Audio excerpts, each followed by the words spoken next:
I'd like to bring out our three panelists right now. You have their biographies there. Kyle Frazier, representing the point of view that this is a very old earth and it was created by the Lord. Dr. Kent Hovind saying it is a relatively young earth, saying about 6,000 years. And Dr. Michael Shermer, if our panelists would come. This is Dr. Kent Hovind.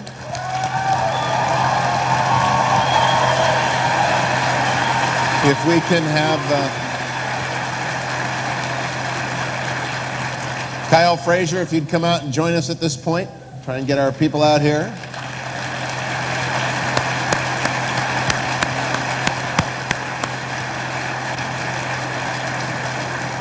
An old colleague of mine from PBS days in Los Angeles, Dr. Michael Shermer. Michael, if you'll join us now as well.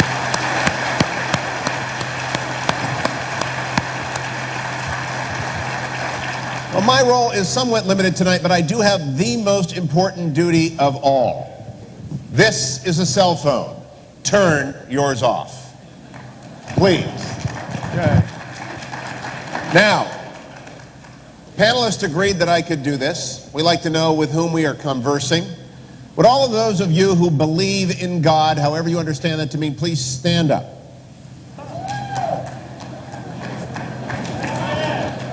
Those of you who denominate yourself as a Christian, please continue to stand. The rest, please sit. What? If you are a Christian, remain standing. If you are a Christian who believes that the earth was created in the last 10,000 years or so, please remain standing. The rest of you sit. It's a young earth crowd. Oh, my goodness. We ask only as we talk about, okay, you can all sit down now. It's not like Simon Says. I do that with the first graders that I teach on Sunday, and they always win. I would encourage you to bring to this debate that which C.S. Lewis brought to every single one of his books, an openness to experience and a wonder at the world as it is created. I am a mere Christian. Denomination doesn't matter tonight. It ought not to matter in how we consider our panelists' presentations. But listen with an open mind and with a spirit to be led as our authors and experts bring us. And here are the rules, so you know what we're going to do. 15-minute beginning statements from each of our panelists, followed by 5-minute rebuttals, conversations. That takes us to an hour if you're doing the math and you're a lawyer really slow, like me.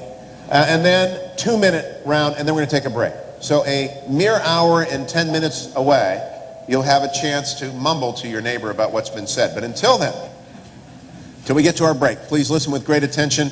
We begin with Dr. Kent Hovind. Doctor.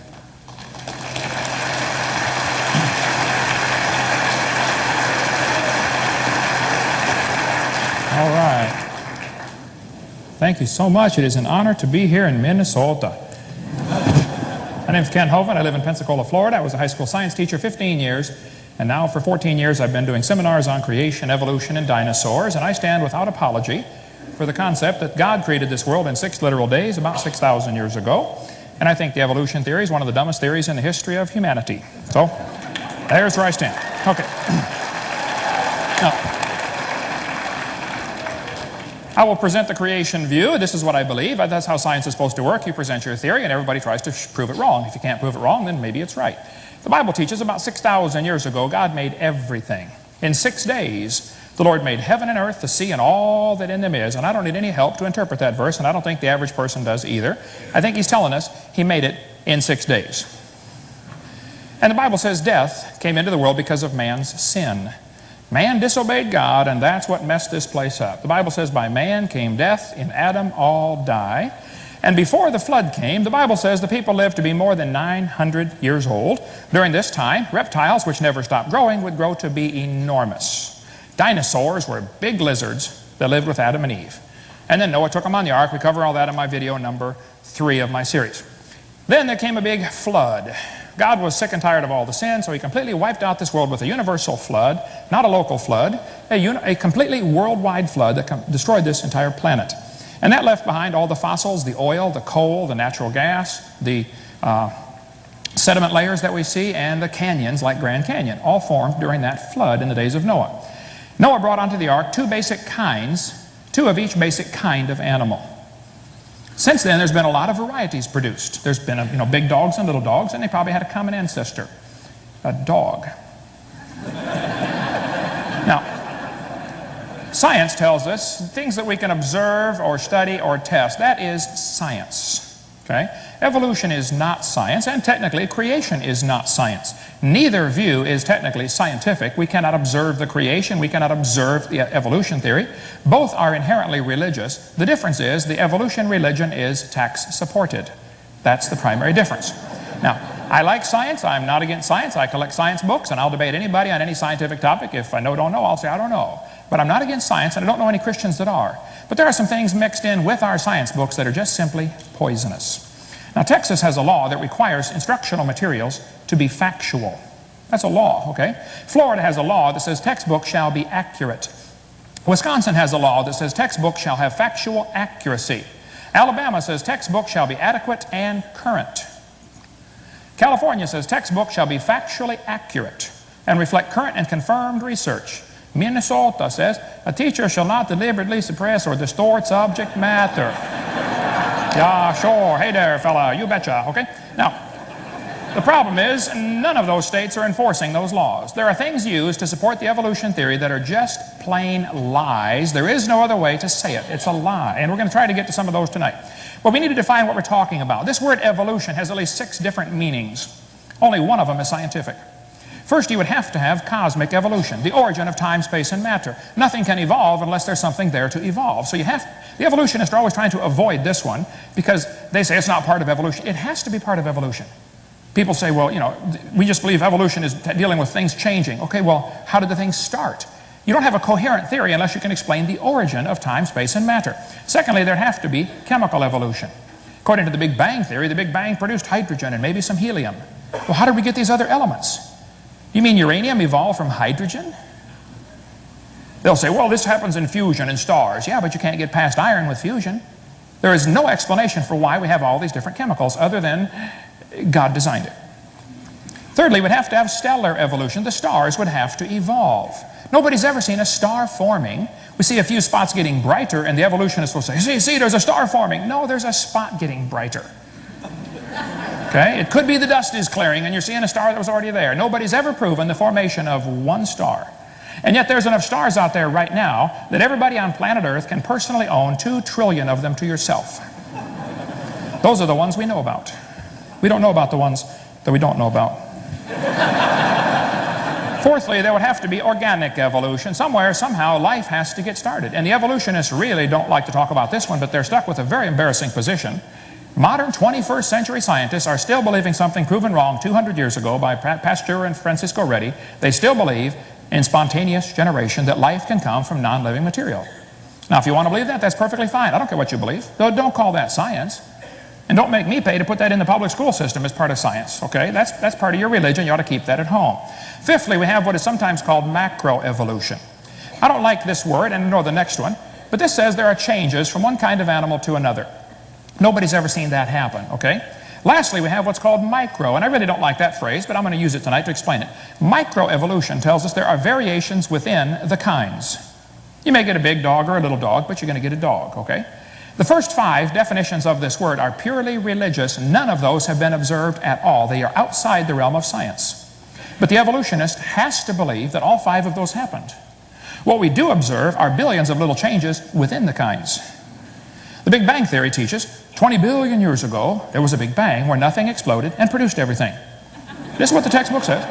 18 or 20 billion years ago, all the matter in the universe was concentrated into one very dense, very hot region that may have been much smaller than a period on this page. For some unknown reason, this region exploded. Everything in the universe, smaller than a period on a page. Wow. That's a crowded dot. And then 4.6 billion years ago, the Earth cooled down and formed a rocky crust. Yes, boys and girls, the planet Earth cooled and a rocky surface was created. And the Earth's surface was hot, and there were large pools of bubbling lava. But it rained on the rocks for millions of years. This is what the textbooks teach, okay? Millions of years of torrential rains created great oceans. And swirling in the waters of the oceans is a bubbling broth of complex chemicals. Progress from a complex chemical soup to a living organism is very slow. Well, I guess it is. Totally stopped. Doesn't even happen. That's how slow it is. This guy said the first self-replicating systems must have emerged in this organic soup. So according to the standard evolution theory in the textbooks, 20 billion years ago, Big Bang, 4.6 billion years ago, the Earth cooled down. It rained on the rocks for millions of years and turned them into soup, and the soup came alive. 3 billion years ago. So great-great-great-great-great-great-great-great-great-grandpa was soup. Now, there's no question there are an awful lot of different varieties of dogs in the world, and I don't think there's a question they probably had a common ancestor. But it was a dog. That doesn't mean all the dogs came from a rock, okay, 4.6 billion years ago. What evidence do they give to support this theory for evolution? The textbook says we've got evidence from fossils. Oh, now, come on. Any freshman law student can tell you no fossils could possibly count as evidence for evolution. You don't know those bones had any kids. Bring your bones into court. Hey, Your Honor, these bones are the ancestors of everybody today. Yeah, right. You don't know those are the ancestors of anybody.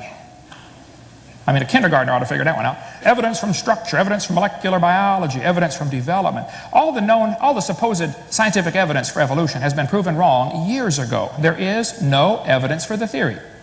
Now, I don't mind if somebody wants to believe in it. This is America, the land of the free and the home of the slave, or whatever. But and if you want to believe in evolution, that's perfectly fine. Honestly, I don't care. But I, for one, resent them using my tax dollars to teach that dumb theory to the kids in school at taxpayer expense. They ought to go start their private schools.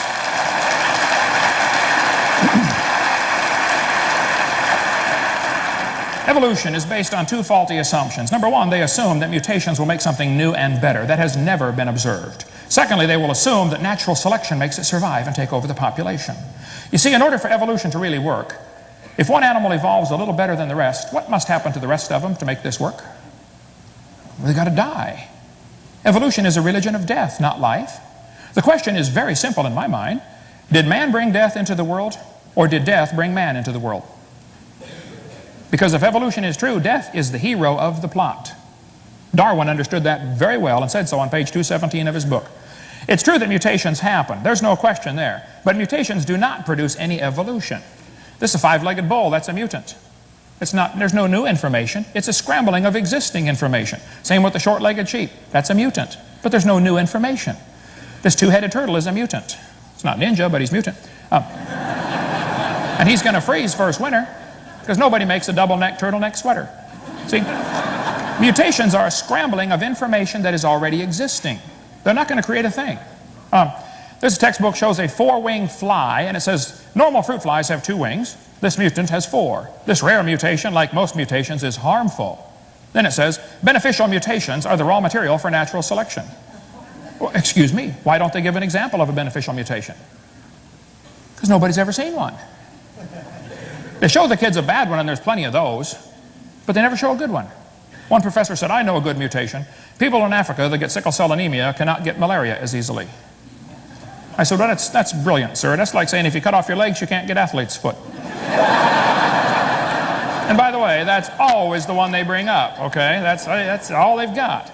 Textbook says evolution and natural selection go together. Oh, come on. Natural selection selects. It doesn't create anything.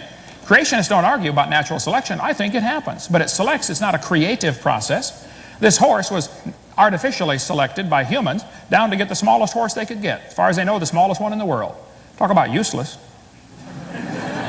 See, natural selection is not a creative process. It doesn't create a thing. I taught biology. I'm not against biology. Natural selection works, folks, but it doesn't create. It just selects. If you worked in a factory that made cars and you selected the good ones to go through and the bad ones to not make it out the door, how long would it take that selection process to create an airplane out of that car? It's not going to do it, okay? You may get a big dog or a little dog, but you're going to get a dog. And probably the dog, the wolf, and the coyote had a common ancestor. I wouldn't argue about that. But every 5-year-old kid knows they're the same kind. I do this all the time. I get a 5-year-old kid. Okay, kid, here we got a dog, a wolf, a coyote, and a banana. Which one is not like the others? They get it every single time, okay? See, the Bible says they bring forth after their kind, not after their species. Darwin wrote a book called The Origin of Species. Who knows? Nobody's ever given a good definition of what a species is. They say, well, a dog and a wolf are different species. Yeah, but they can still interbreed and produce puppies. So what is the good, hard, fast definition of species anyway? The Bible says it's the same kind, and that's where the argument ought to be held. Variations certainly happen, but they have limits. Farmers have been trying for years to get bigger pigs. Do you think they'll ever get a pig as big as Texas? No. My whole point is there are limits. We have roaches in Florida, big ones. Roaches eventually become resistant to pesticides, but they will never become resistant to a sledgehammer. We could spend hours on the resistance. I only got a few minutes left here, but I grew up in Illinois, corn country. There are so many kinds of corn, they have to number them. You'll drive down the highway and there's BX65. You know, don't mix it up with XL29. Something will explode. But I'll tell you what, folks, you can crossbreed corn from now till the cows come home, and you're always going to get corn. You never get a hamster or a whale or a tomato to grow on your corn stalk, okay? Variety of dogs. This Irish textbook calls it divergent evolution. Oh, come on. A poodle and a terrier coming from a wolf is not divergent evolution. Don't give it a fancy name. It's still a dog, okay? It's a variety of dog. And there are thousands of examples of variations that happen within the kinds, and creationists don't argue about that. Variations happen. But the point is, they're still the same kind, which is precisely what the Bible said would happen. Tomorrow is the Kentucky Derby. You know, in the last 100 years, they've gone from an average winning speed of 127 to an average winning speed of 123. Now, even in the old days, they got some good times turned in. How much money would you guess has been spent on the Kentucky Derby trying to get faster horses? Now, I don't know if they reached the absolute limit for horse speed or not, but I suspect they're getting kind of close. I mean, if you really want to win the Kentucky Derby, why don't you breed wings on your horse and fly around the track in 12 seconds? The whole point is, variations happen, but they're limited. This magazine, you can order chickens. What kind you want? Red rocks, white rocks, cherry eggers, brown leghorns. And then it says, jungle fowl are the original bird from which all varieties and strains of domesticated chickens are derived. Did you know all the chickens had a common ancestor? It was a chicken. Creationists don't argue. Variations happen. God created an incredible gene code in each of the original kinds of animals, and they can produce a wide variety of offspring. Some of them can live in the cold weather, and some can live in the hot weather. And they probably had a common ancestor. No argument. But that's not evolution. Tonight you're going to hear three different opinions. Tonight, the right one, which you just heard, and then two others. God created this world in 6 literal days. He made it with the animals with a variety to produce an incredible variety of offspring. Then he destroyed this world with a flood. And the Bible teaches he's going to come destroy it again one of these days, pretty soon. And if you're not ready for that, you ought to get ready soon. Thank you.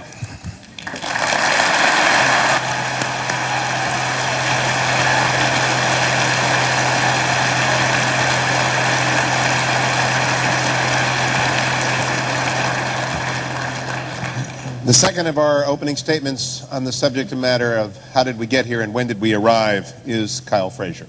Kyle.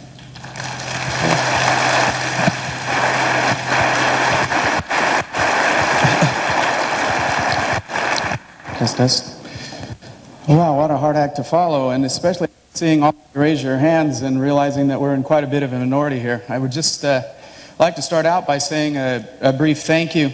In particular to you for your kind attention, and I would also like to say my appreciations to Drs. Hovind and Dr. Shermer for attending here tonight. I hope you understand.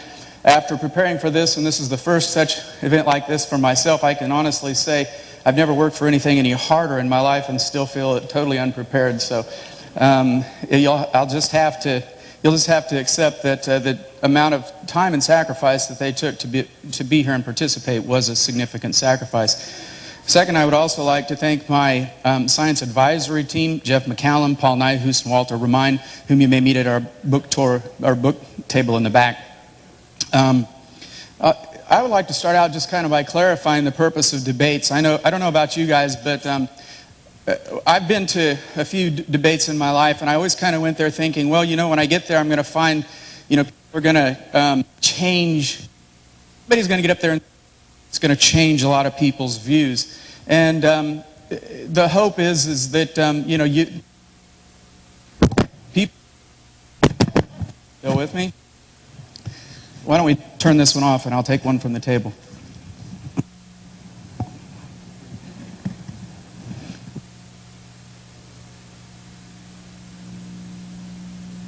Still not with me? Here we go. Okay. But the point I used to come to these debates and think, oh, okay, great. We're going to see somebody get up there and say something that's going to change Michael Shermer's mind, and he might come out of here with a totally changed person. Or maybe that people that came here are going to be in that same, they're going to go through a change process, and we can actually see that before our eyes. And I would just like to clarify that I don't really believe that this kind of a dialogue has that purpose, to get people here who are going to change their view. Because actually, if we're trying to get people to a point where we've got a majority, for example, that's already been accomplished, hasn't it? But the rest of you still came here for one reason.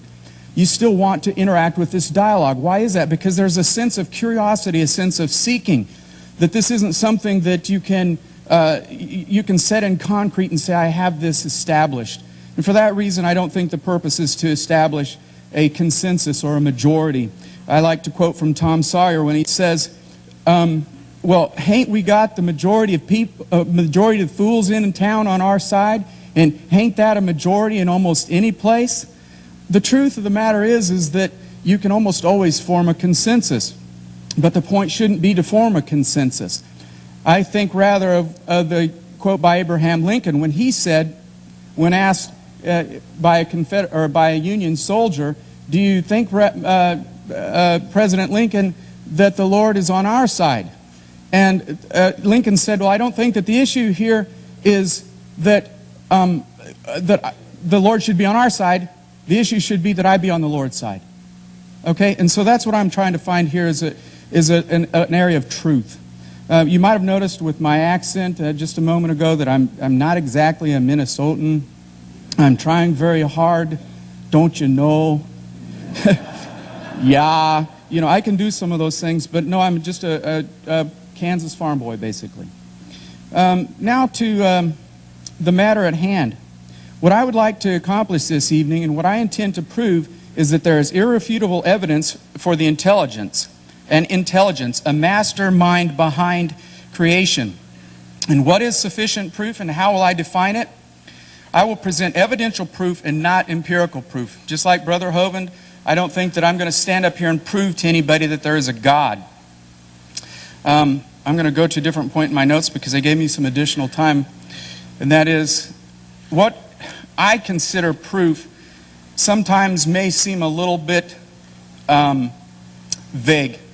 It may involve some inferences. Take, for example, I invited my dear friend Al Binsman to be here with me this evening. And pragmatist that he is, he looked at the price of the ticket. $9.80, he said. What on earth caused them to pick that number? Now, if human beings are pattern-seeking, storytelling animals, $9.80 seems to make no sense. So I gave it some thought. Why $9.80? Then I made up the following story.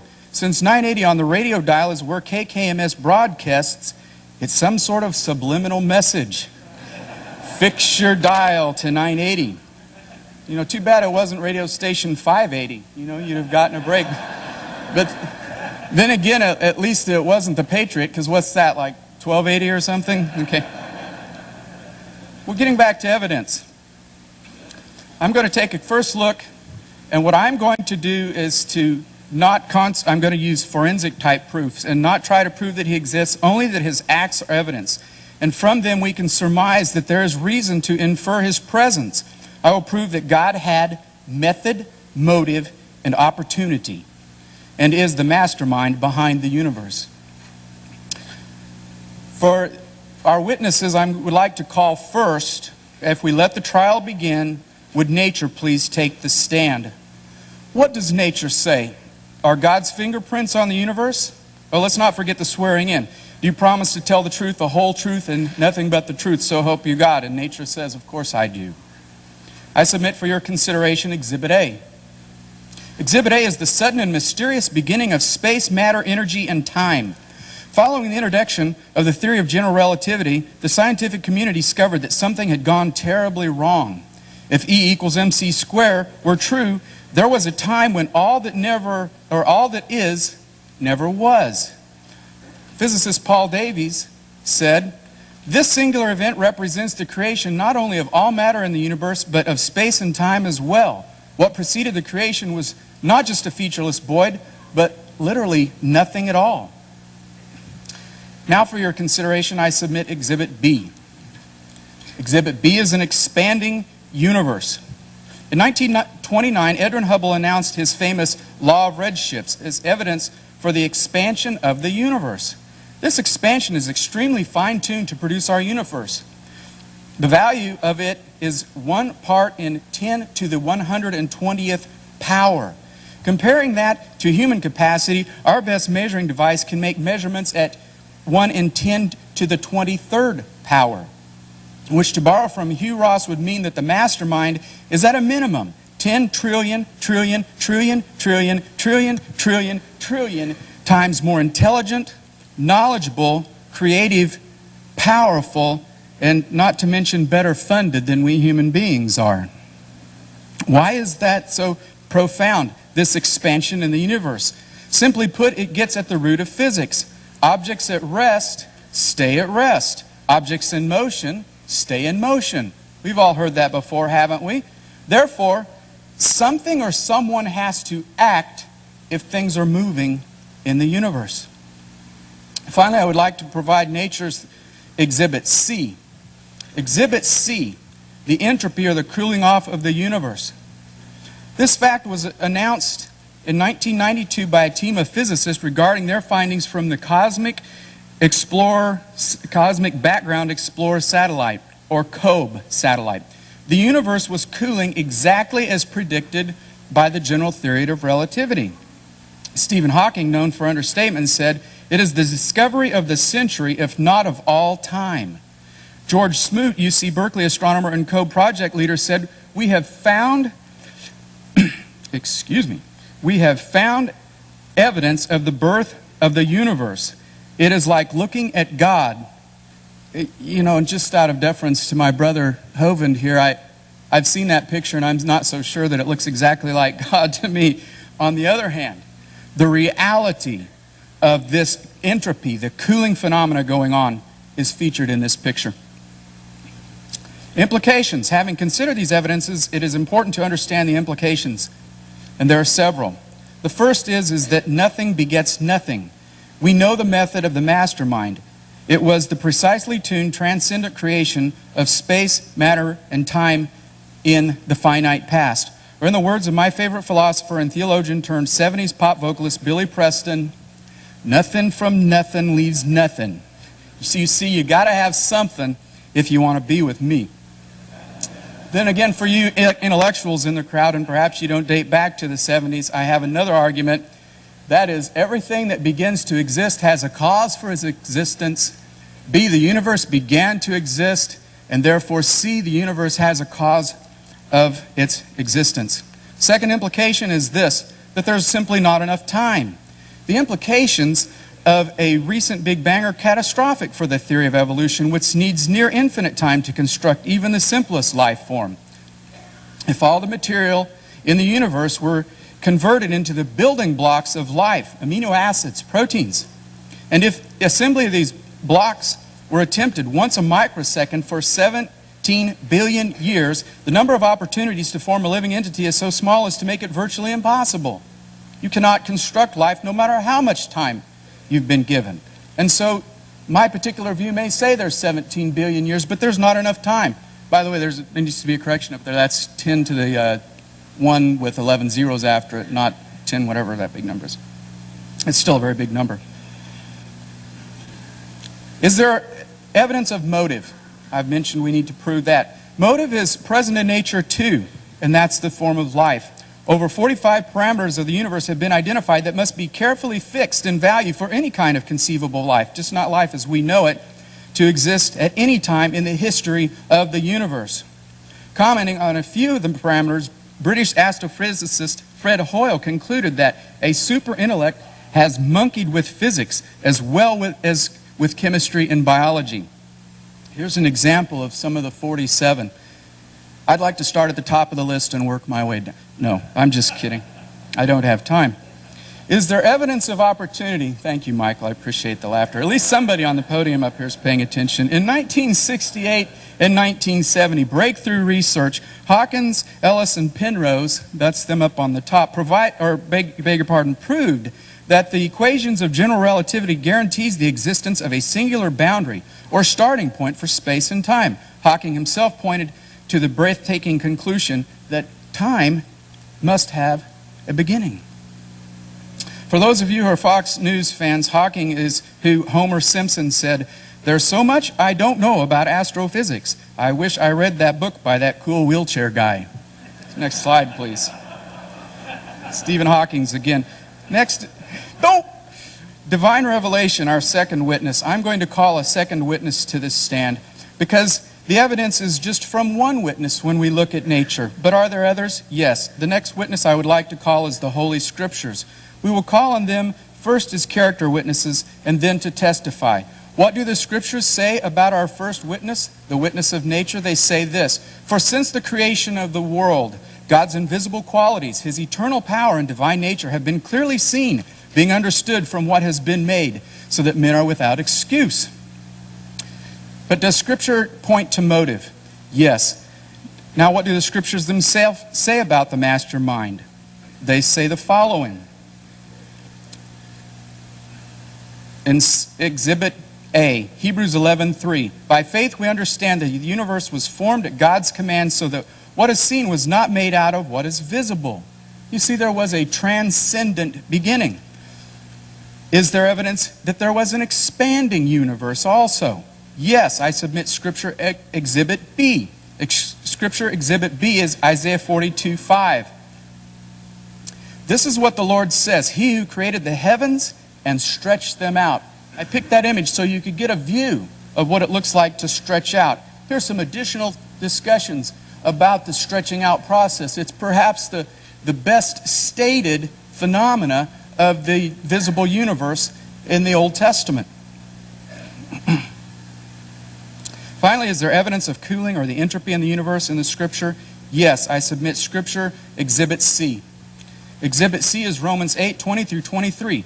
For the creation was subjected to frustration, not by its own choice, but by the will of the one who subjected it, in hope that the creation itself will be liberated from its bondage to decay and brought into the glorious freedom of the children of God. You see, there is entropy, there is decay of all that is material.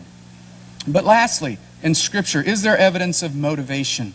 Yes, there is. In Genesis 1:26 through 27, we see that mankind is created in the very image of God, or imago Dei, if you will. We are the only sentient beings that are material in the universe that can have a relationship with their Creator. Finally, is there an evidence of opportunity?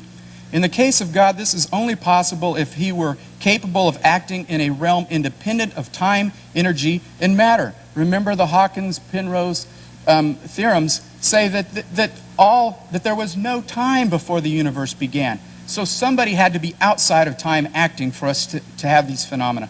In Titus 1:2, God promised eternal life before the beginning of time. You see, in the classical Christian paradigm, that opportunity for God to work out of time is seen in the third person of the Trinity. Kyle. Am I done? You are done. Thank you for the time. Thank you for your kind attention.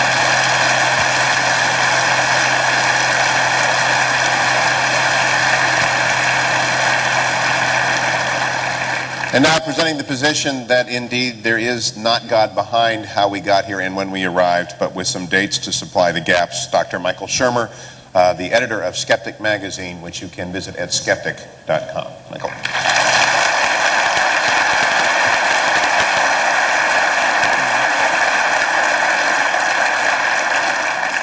Hello.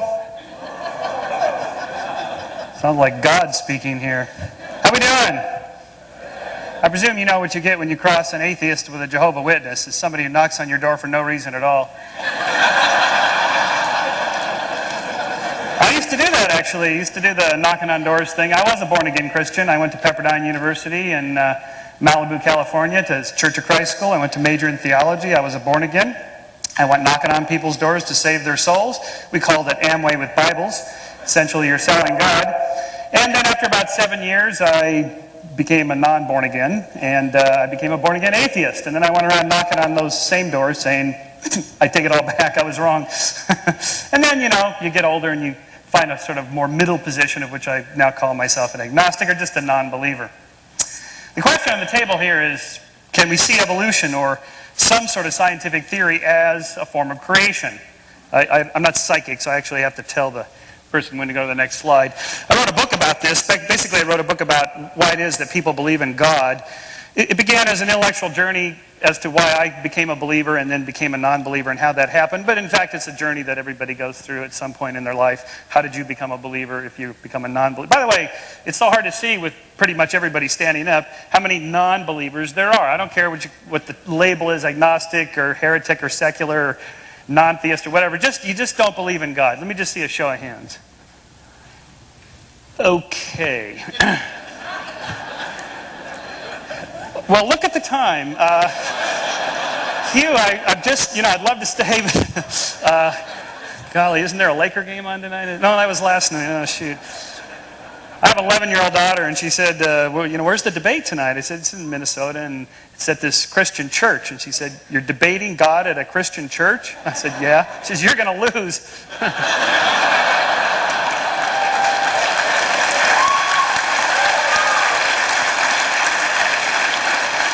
I thank you for her, I guess. So we can go to the next slide. The problem here is that all of these creationist arguments, and I used to make them all, so I know the arguments. They're perfectly good reasons if you already believe. If you don't, they are not convincing reasons. And the reason for this is that these are all what we call God of the gaps arguments. You scientists can't explain blank, X, whatever, therefore there must be a God. This is along the lines of the famous Sidney Harris cartoon. These two scientists, the one says, I think you should be more explicit here in step 2. And the step 2 there is, and then a miracle occurs. You can't, it's just a word. A miracle is just a word for something we can't explain. I don't know how that happened. It must have been a miracle. Next slide. For example, just 2 weeks ago, I went to Clearwater, Florida. There is a very famous, at least in Florida, Virgin Mary appearance. It's a huge icon. The thing sits about 40 feet tall. The local Christian church bought the bank building. It's on the side of a bank building. They bought the bank building. It cost them $10 million to preserve this, which they consider to be a miracle. Next slide. You can see people going there in crutches and wheelchairs. This was about 6 years ago when it first appeared. Today, here's somebody in a wheelchair. They've put up a huge crucifix here. You can see the size of this thing. Next slide. Turns out, this is myself and the amazing Randy, Richard Dawkins, standing in front of a bunch of candles here. There's so much wax from the candles, they had to put down that stuff they put in auto shops to soak up oil. There's so many people there praying to this miracle. Next slide. But in fact, if you walk around, you find out wherever there's a sprinkler head, there's a miracle of this mineral water spray that appears on the windows. Next slide. In fact, on the back side, there's another Virgin Mary that somebody began to wipe off. This used to be there about 5 years ago, so I'm not sure why the church wiped this off, but you can see the miracle beginning to appear. There's another Virgin Mary here, yours truly here. Next slide. In fact, the question is it really a miracle of Mary, or is it a miracle of Marge?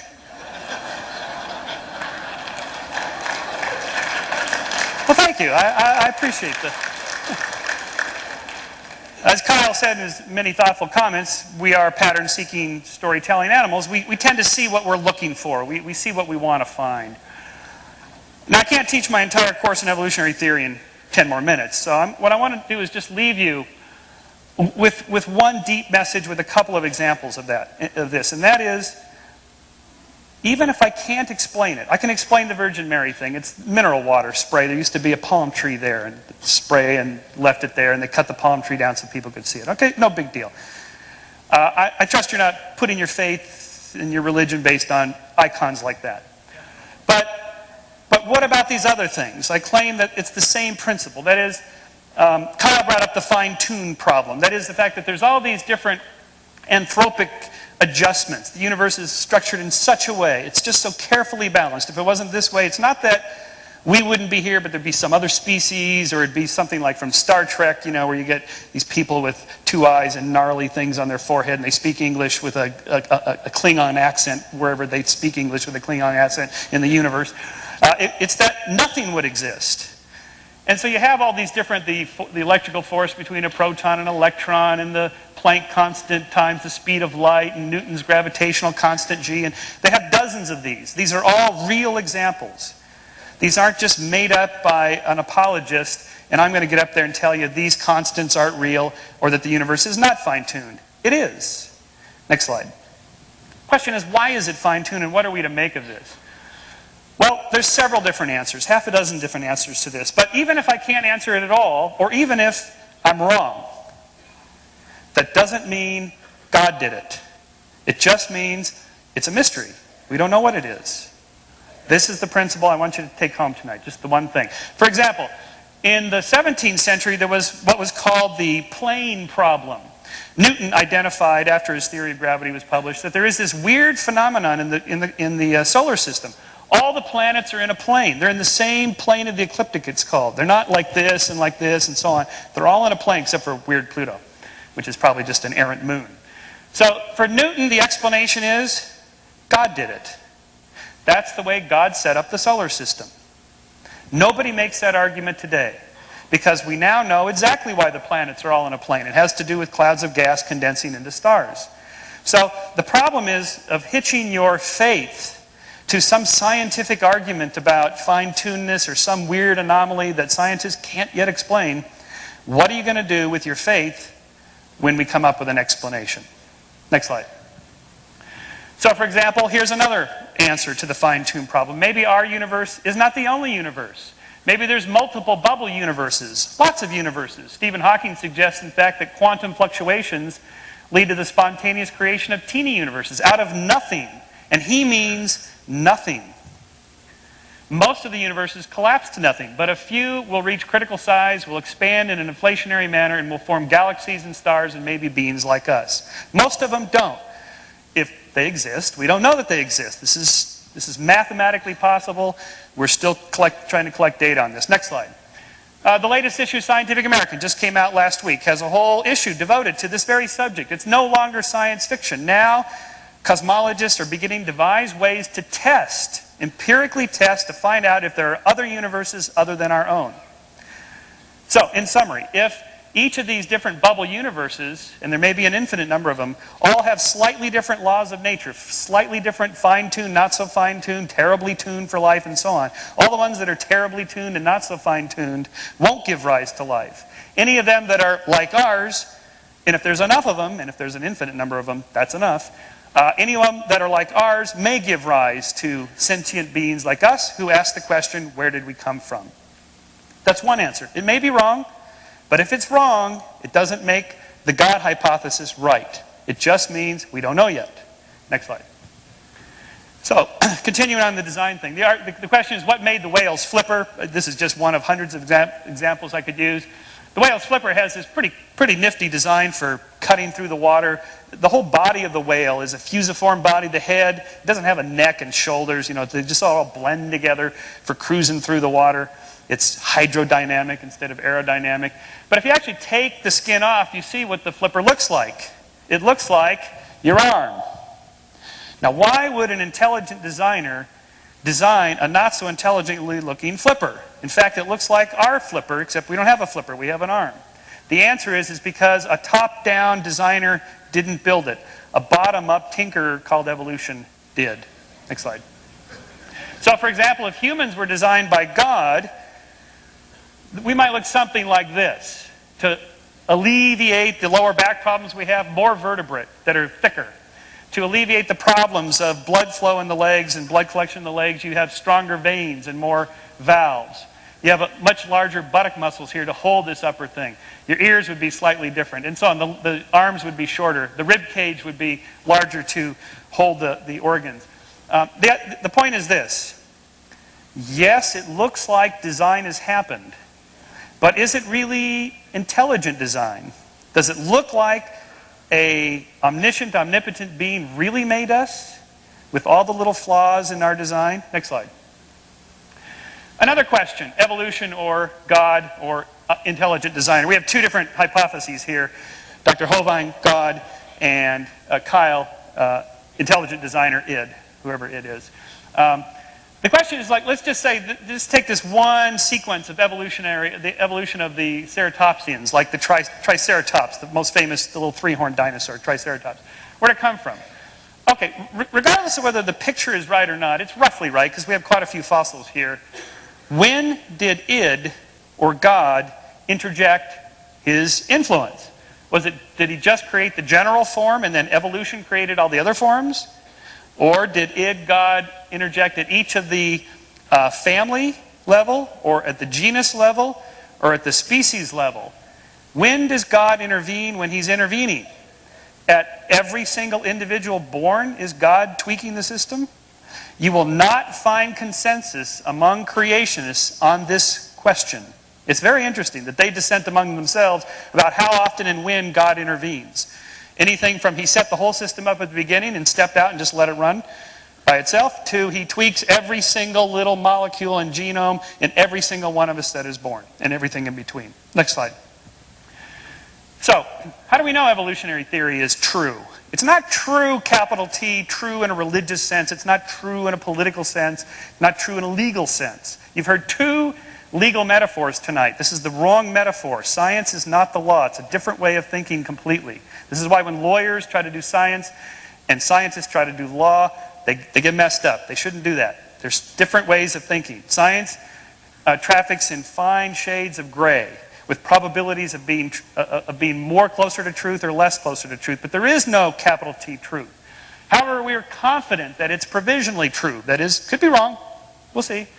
But it gives a coherent explanation of what we know. It's conciliant. That is, independent lines of inquiry all jump to the same conclusion. And it predicts new findings which so far have been confirmed empirically. For example, next slide.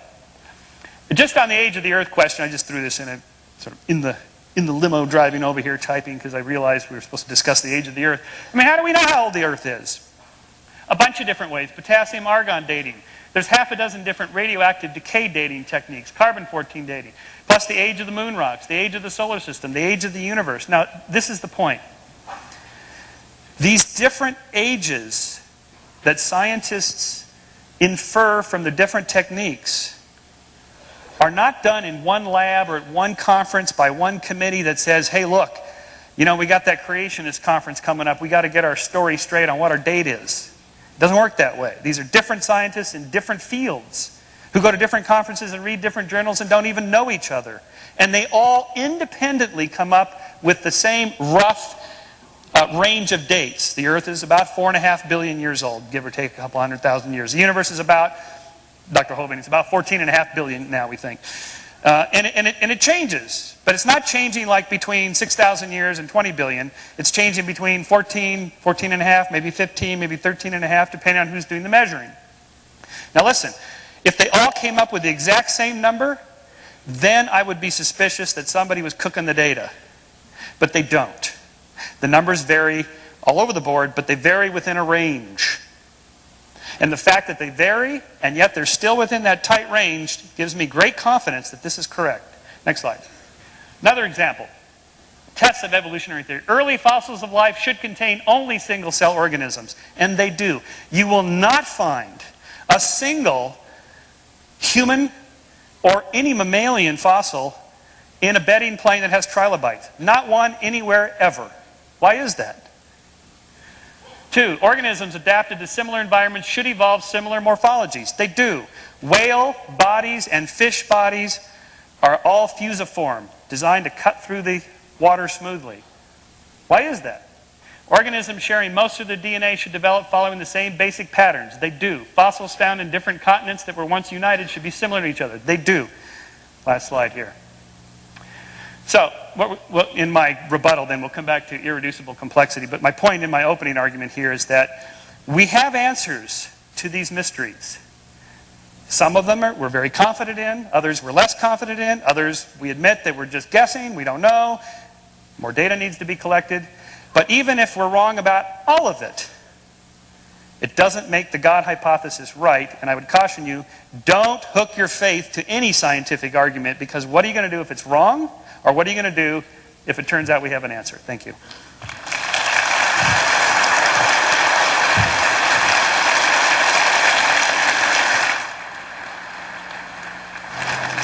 How many lawyers do we have here this evening? Would you stand up?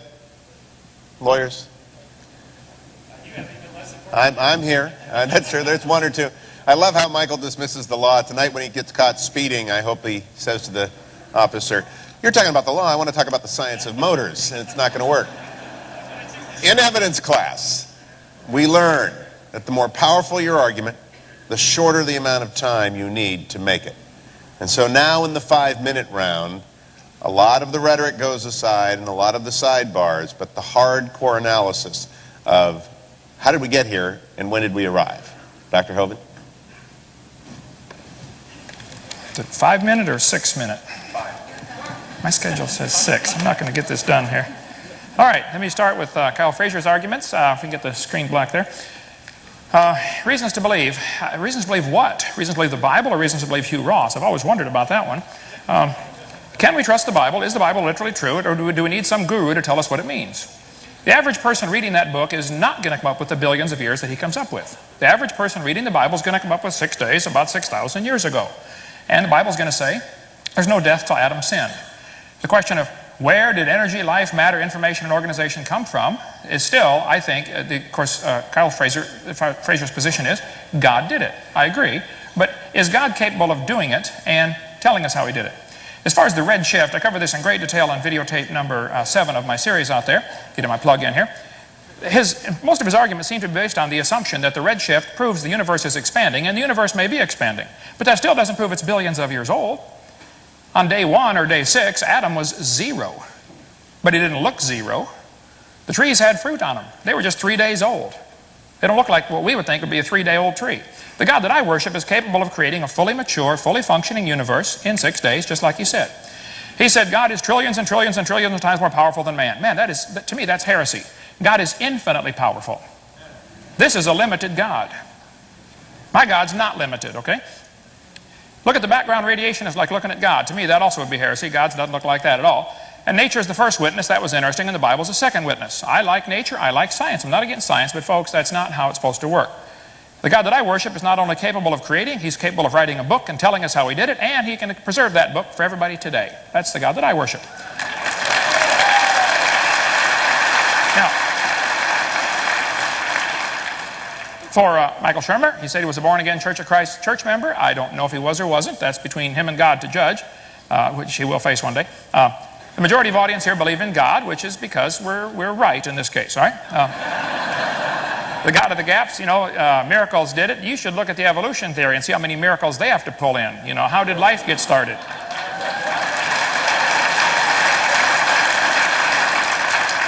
His argument that the Virgin Mary appeared on the side of a building as a natural explanation, I agree. I think that's dumb. I think it's a fundraiser for the Catholic Church. I think there's a lot of that stuff goes on. Okay?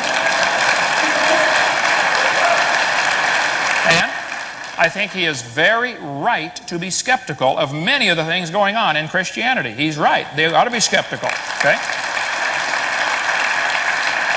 My position is it's good to be skeptical of things like that. Now, he ought to use the same skepticism on the evolution theory, but he's not doing that.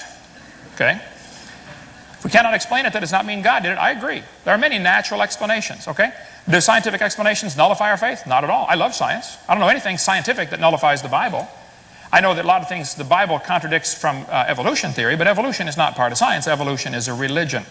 He said nearly, by the way, let me point out here, nearly all branches of science were started by creationists, because he mentioned, I forget what the point was that brought that up, but I put it in here. Okay. Francis Bacon was a creationist, Kepler, Pascal, Boyle, Newton. The list is huge of people creationists who started just about every single major branch of science today. The evolution theory has done nothing to the improvement of science. It is a useless theory, and it is counterproductive, in my opinion. So you can't claim that scientists are all evolutionists. They're not. There are thousands of scientists today who are creationists. Okay? Many major branches of science were started by creationists. Let's see, where did I leave off here? Comparative anatomy, that was interesting that he would use that one about the whale's flipper. Comparative anatomy, if I can get to that one. Oh, did I get to the right one? I'm sorry, I'm going to have to install the ocular enhancers. Hey, I'm 50 years old. I've been fighting it as long as I can, all right? It's true that the human arm and the whale's flipper and the bat's wing have some similarities. I agree. We have a radius and an ulna, so does the whale, okay? But the whale didn't name them, by the way. This textbook says these homologous structures provide evidence that these animals evolved from a common ancestor. This is baloney. Those structures provide evidence that they have a common designer. The same guy designed them all. It works great.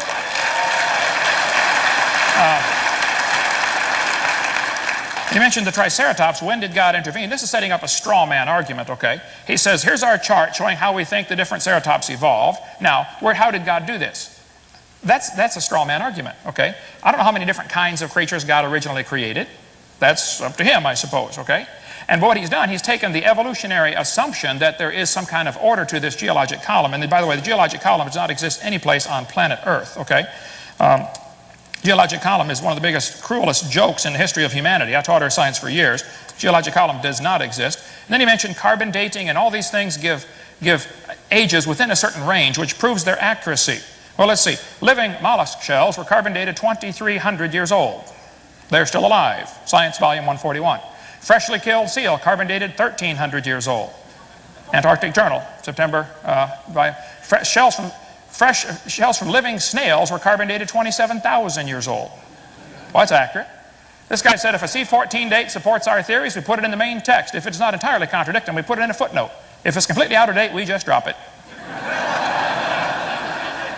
Anthropological Journal of Canada, volume 19, said no matter how useful it is, the radiocarbon method is still not capable of yielding accurate and reliable results. There are gross discrepancies. The chronology is uneven and relative. The accepted dates are actually selected dates. This whole blessed thing is nothing but 13th century alchemy.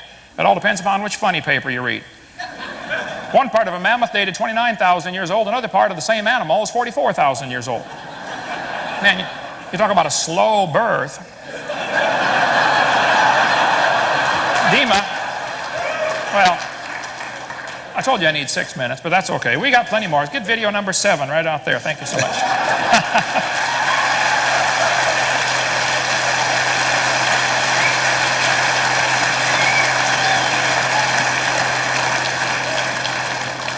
I did, in fact, extend to 6 minutes because it is a common complaint of all debaters that they're cut off too early, and you will have 6 minutes as well. Kyle Frazier, you're up next.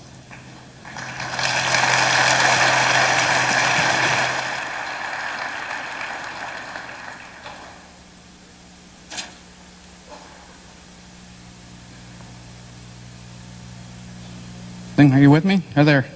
Have I mentioned yet what a hard thing this is to do? It seemed to me like I did that a minute ago. Well, here I am back again, and I'm having to put together some stray thoughts. And like Brother Hovind, I'm sure it's kind of like hitting a moving target. You know, you don't know where you're going. But what I would like to do is take a quick look at one of the comments that Brother Hovind made, and that is that his God is powerful enough to do anything. And I think we need to be careful with that type of Aquinan logic. I do agree that God has ultimate power. In other words, that He is the most powerful of any conceivable being in the universe. But we have to be careful of impugning to God the capacity to do things that He has not claimed.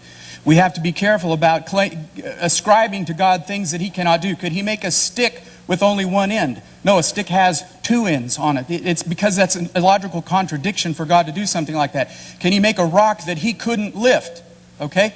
No, it's a logical contradiction for God to do something like that. And so we need to be careful of ascribing to God those things that He has not claimed. And so when I take a look at how powerful God is, and Brother Hovind says his God is powerful enough to do it in 6 days, and that my God is inept because I claim a God that did it in 17 billion years, I have to say, well then, why not 7 nanoseconds? Or why didn't He just do it instantly? Boom!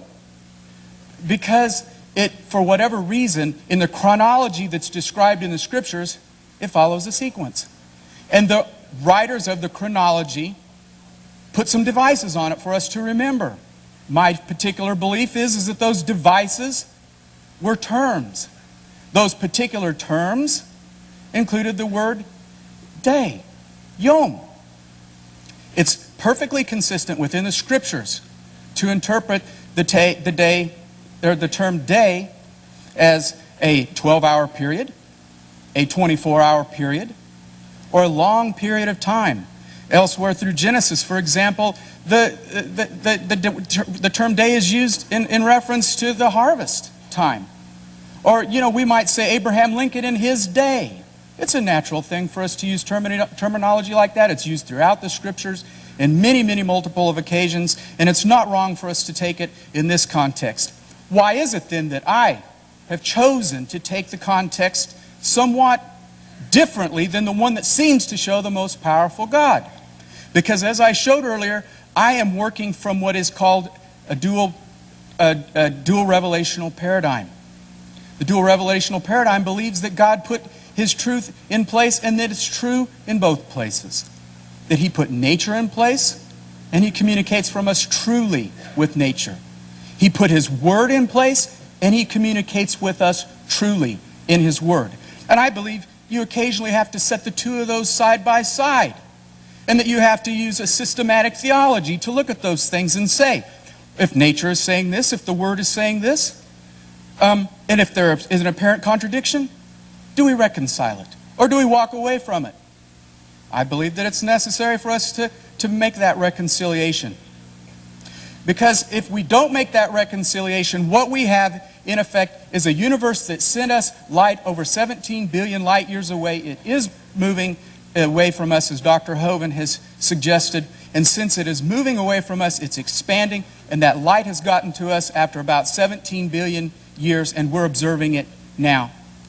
For us to have observed it any sooner than that, either the events on the outside edge of that travel never occurred, or were fictitiously made by God for us to observe them that way, or they actually happened at that distance and that amount of time away from us. I believe that God communicates His Word in truth. There are numerous examples of this. I could list just a few: Psalms 104, Psalms 139, Job 38:41. But my need is to take a look at this concept of a long day. The first chapter of Genesis declares that within 6 days, God's miraculously transformed a formless void, the earth, into a suitable habitat for mankind. The meaning for day here has become the center of the controversy. Does it or does it not make for a conflict between the Scripture and science? The answer to that depends upon whether the time periods indicated are 24 hours or in the order of millions of years. Many scientists and many Bible scholars would agree that the correct and literal interpretation for the creation day is one that takes into account definitions, context, grammar, and relevant passages in other parts of Scripture.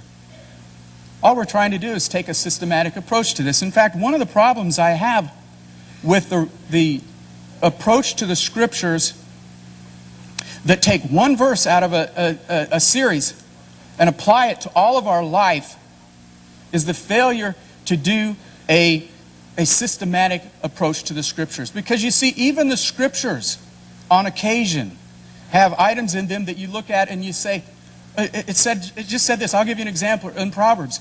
Do not answer a fool according to his folly, or he will despise you. The very next verse it says, answer a fool according to his folly, or he will despise you. Are we wrong in taking both of those as correct? Isn't one or the other true? The fact of the matter is that the Scriptures intend for us to take both as true. And I believe that the Scriptures are also saying that we should take nature as true, as well as the Scriptures. And the unfortunate problem with not doing that is that you have circular reasoning. Perhaps I'll be able to get back to this in a moment. But if you take one form of inspiration and you say it alone carries the whole weight of the argument, you have it confirming that in itself. Do you see that as to be circular reasoning? Anyway, my time's up. Thank you, Cal. Michael Shermer.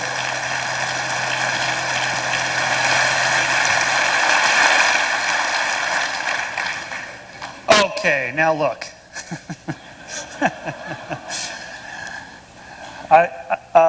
I really like what Kyle had to say. He's very thoughtful on his thoughts on the Bible. I concur with much of that, actually. And Dr. Hovind, I have never heard somebody give a 2-hour lecture in 15 minutes like you can.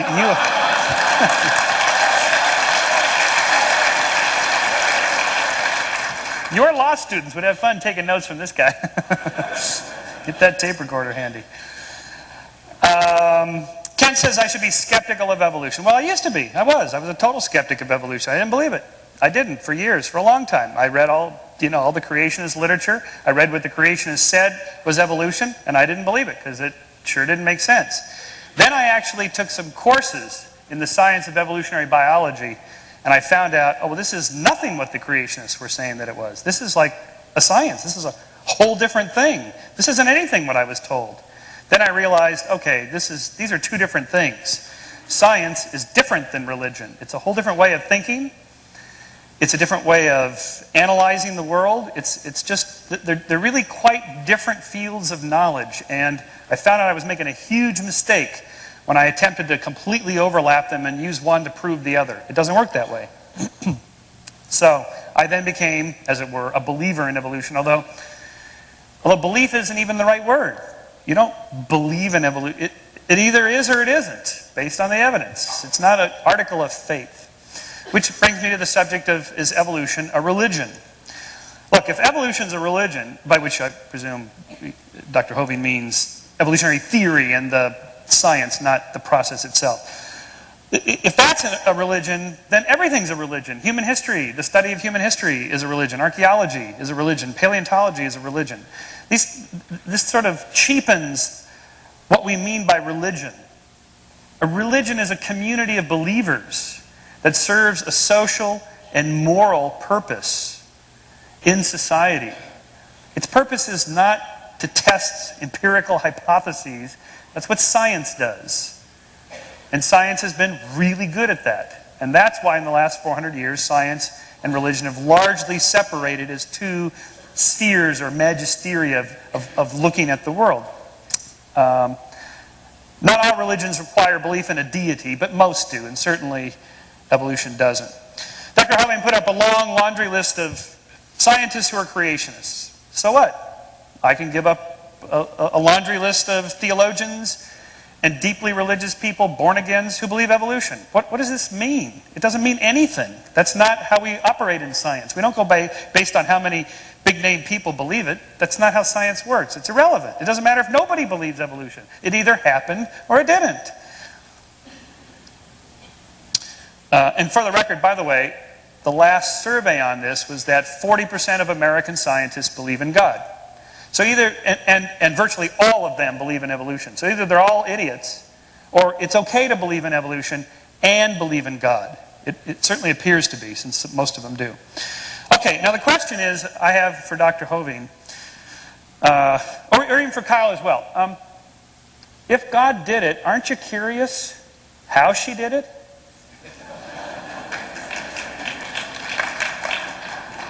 Thank you. I didn't expect that from this group. Okay, I'll take it. In science, we just want to answer questions about the natural world. So, if God did the fine-tuning of the universe, or did this with the protons and electrons, or did this with the whale flipper, or whatever, how did God do it? Did God use genes? Did he use, for the cosmos stuff, the electromagnetic force, the weak nuclear force, the strong nuclear force? Just gravity, some other force we don't know about? What force did God use? As soon as you ask that question, you're now doing science. That's what science is. It's just naturalism. And there's only naturalism. The rest is supernaturalism. That's not science. You can do that in religion if you want, but that's not science. As soon as you step out of that, you're not doing science anymore. The geological column, by the way, is quite real. In fact, it was laid down and discovered and described by creationists long before the century before Darwin. So don't let Dr. Hovind fool you to thinking that this is some concoction, conspiracy by evolutionists. It's not. The geological column was created, well, discovered by creationists. That's not what you think it is. It's creationists created it. Finally, what is the Bible? What is the Bible? Are we to read the Bible as a book of nature? Are you really supposed to read this to find out how the universe began? Are you supposed to read it to find out exactly which deck the predators were on and the prey were on the ark? I mean, 2 of every species. There's somewhere between 10 and 40 million species. Where did he put all these? And who cleaned up the mess anyway at the end of the day? And what did they feed them? If you're asking those kinds of questions, you're missing the point of the Bible, one of the great books of Western literature. You're missing the point if you're doing all this, what I would call pseudoscience. The point of the Bible, like let's say take the flood myth, for example. By myth I mean a story. It's a destruction redemption. It's a starting over. It's a beginning anew. It's we screwed up. We're gonna start over. All the stories in the Bible are moral homilies and tales that tell things. Surely you don't want to take Deuteronomy and its admonitions to kill disobedient children. Surely you don't want to take that literally. Please tell me you don't take that literally. Or that adulterous women should be killed. Please tell me you don't take that literally. And if you don't, then you don't take the Bible literally. Now, Thank you.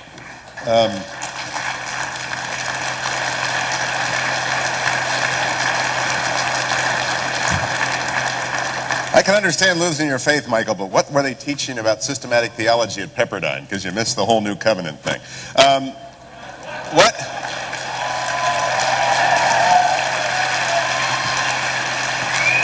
I have a question now. No.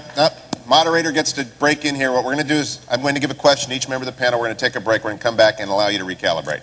But I didn't come all the way across from California not to ask questions. Michael, what did you say were the percentage of scientists who are believers in God? Did you say 70%? 40%. 4-0? 4-0. Okay. Yeah. I just didn't hear that and I want to know that. Dr. Hovind, my question for you. What did Jesus say about this subject in the Gospels? Jesus said in Matthew 19:4 and in Mark 10:6 that the creation of Adam was the beginning. I believe that is literally true and scientifically accurate. And the implication for this conversation? These two guys are wrong. I'm right. But I scored Michael on his systematic theology, and again, I'll wager there are some here that would like a little expansion on that, because it does seem to me to be quick and not persuasive of someone who might be doubting your point of view. Of which part? What Jesus has to say about this. Adam, say it again, Doctor. Matthew 19:4, Mark 10:6, both are very clear. Jesus was talking about marriage and divorce, but he said, have you not read that he which made them at the beginning, made them male and female? The Bible says very clearly there was no death until Adam sinned. To claim there was death before sin, you now have a I was just asking about Jesus. So your proof text from Jesus is that. Kyle, what does Jesus say about this debate? I'd have to be, hello? Testing.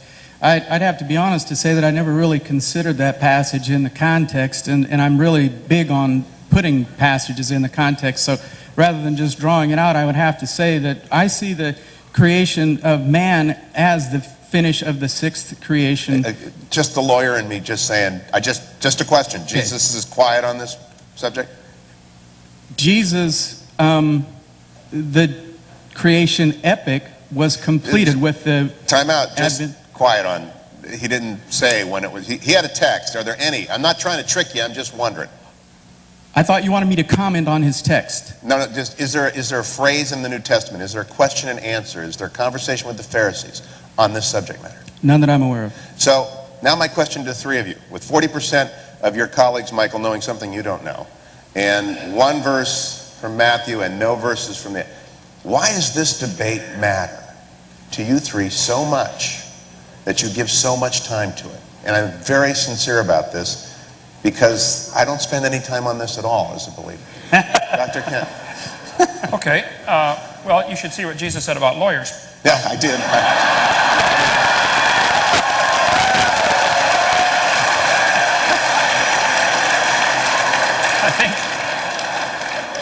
I think this subject is absolutely the most important subject in the world. I travel, I speak 700 or 800 times a year. This is my 76th flight this year already. I take this extremely seriously. The question is very simple. How do we tell right from wrong? But we could get into a discussion of all kinds of moral issues. You know, is adultery right or wrong? Is abortion right or wrong? Is murder right or wrong? It doesn't matter what subject you discuss. Before you start a discussion on a moral issue, you first have to decide how you decide. Do we decide right and wrong based upon majority opinion? Do we decide right and wrong based upon what Congress thinks? Do we decide right and wrong based upon what Saddam Hussein thinks? How do we decide right from wrong? The issue to me is this creation versus evolution issue is absolutely central to all of humanity. Because if there's a God, then He tells us what's right and wrong. If there is no God, there is no possible way to tell right from wrong. And I would challenge the evolutionists.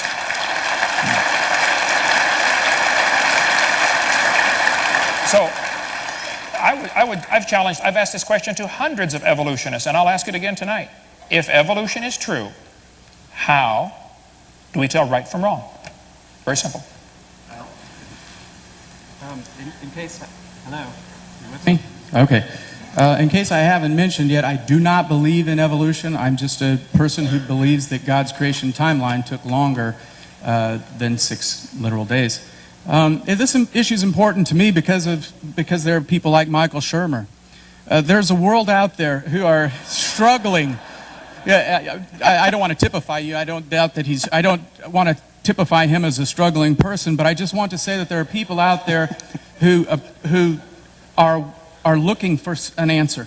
I might as well mention that I also started out, first of all, I started out like Michael Shermer, an evolutionist. I then became a theistic evolution because I thought, well, the Genesis 1 record really seems to corroborate with the evolutionary evidence. I worked my way up to Brother Hovind's view, where I followed Dr. Gish and others like him, Dr. Morris, and believed very strongly in what they had to say because it corroborated with the Bible. But it wasn't until I came to this point where I realized that God can do something in a longer period of time if He wants to, and it could correspond to what the revelation in nature shows me has happened. That I believe that both of my belief in God and my understanding of science became real to me. And that has to happen, because if you throw out one half of it and say, well, nature just lied to us. Everybody seems to think that it's 17 billion years, but it's really not. We know the Bible is true. I know the Bible is true. I know that nature said something reliable too. It says in Psalm 19, the heavens declare the glory of God. The skies proclaim the work of His hands. Day after day they pour forth speech. Night after night they display knowledge. There is no speech or language where their voice is not heard. Their voice goes out into all the earth. Their words to the end of the world. It transcends language. It sits out there. You go out tonight, when you leave here, if you wonder if God can communicate, and you look up at the skies and you watch what He's stretched out before you, it's from God. Michael?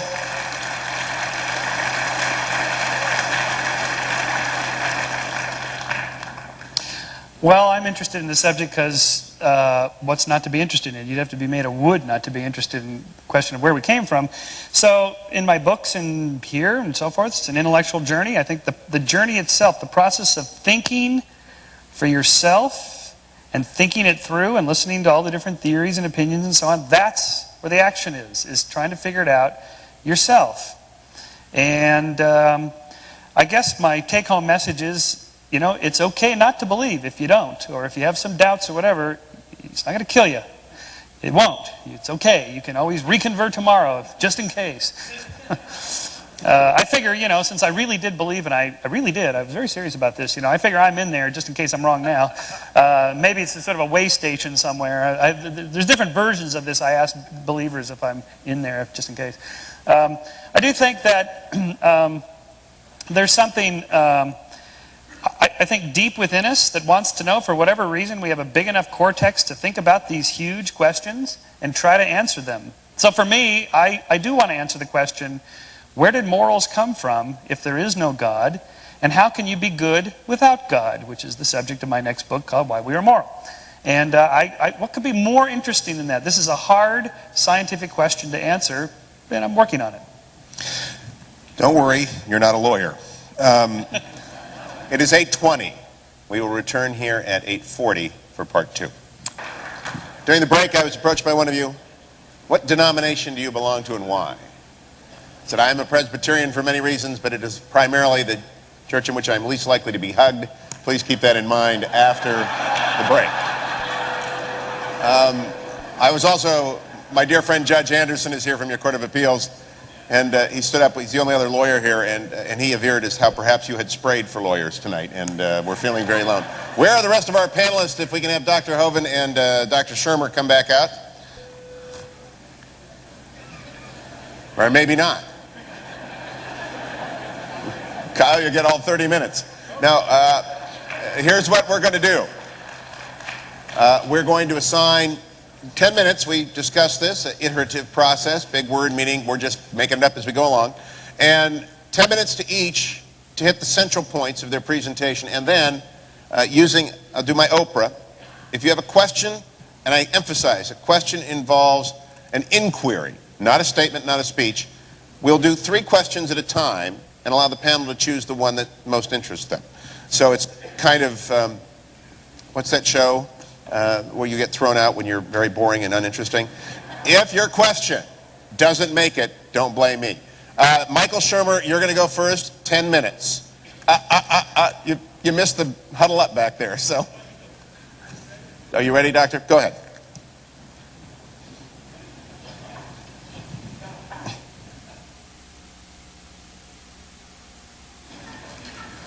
There, did I get it on? Okay. All right. Yes, sir. Well, these could go forever. Let me just share with you a few of the things that are typically used to support the evolution theory and how they've simply been proven wrong. It was mentioned tonight, I didn't get time to type. I type about 9 words a minute, so I didn't get time to get it down, but about there's evidence for this evolution that, that we have evolved from some other type of creature. All the evidence that I'm aware of, and I taught biology for 15 years, all the evidence that's used to support this theory has been proven wrong. And I think these lies ought to be torn out of our textbook, okay? If you have evidence for your theory, show me, okay?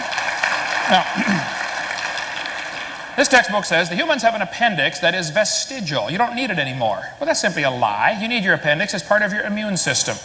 Now, if your appendix is taken out, you can still live, but you've got a much better chance of getting quite a few diseases, okay? The appendix is part of the immune system, and the fact that you can live without it is meaningless. You can live without both your legs and both your arms and both your eyes and both your ears also. Okay, that doesn't prove you don't need it. When you take it out, you've got a better chance of getting all sorts of diseases. We covered that in video 4.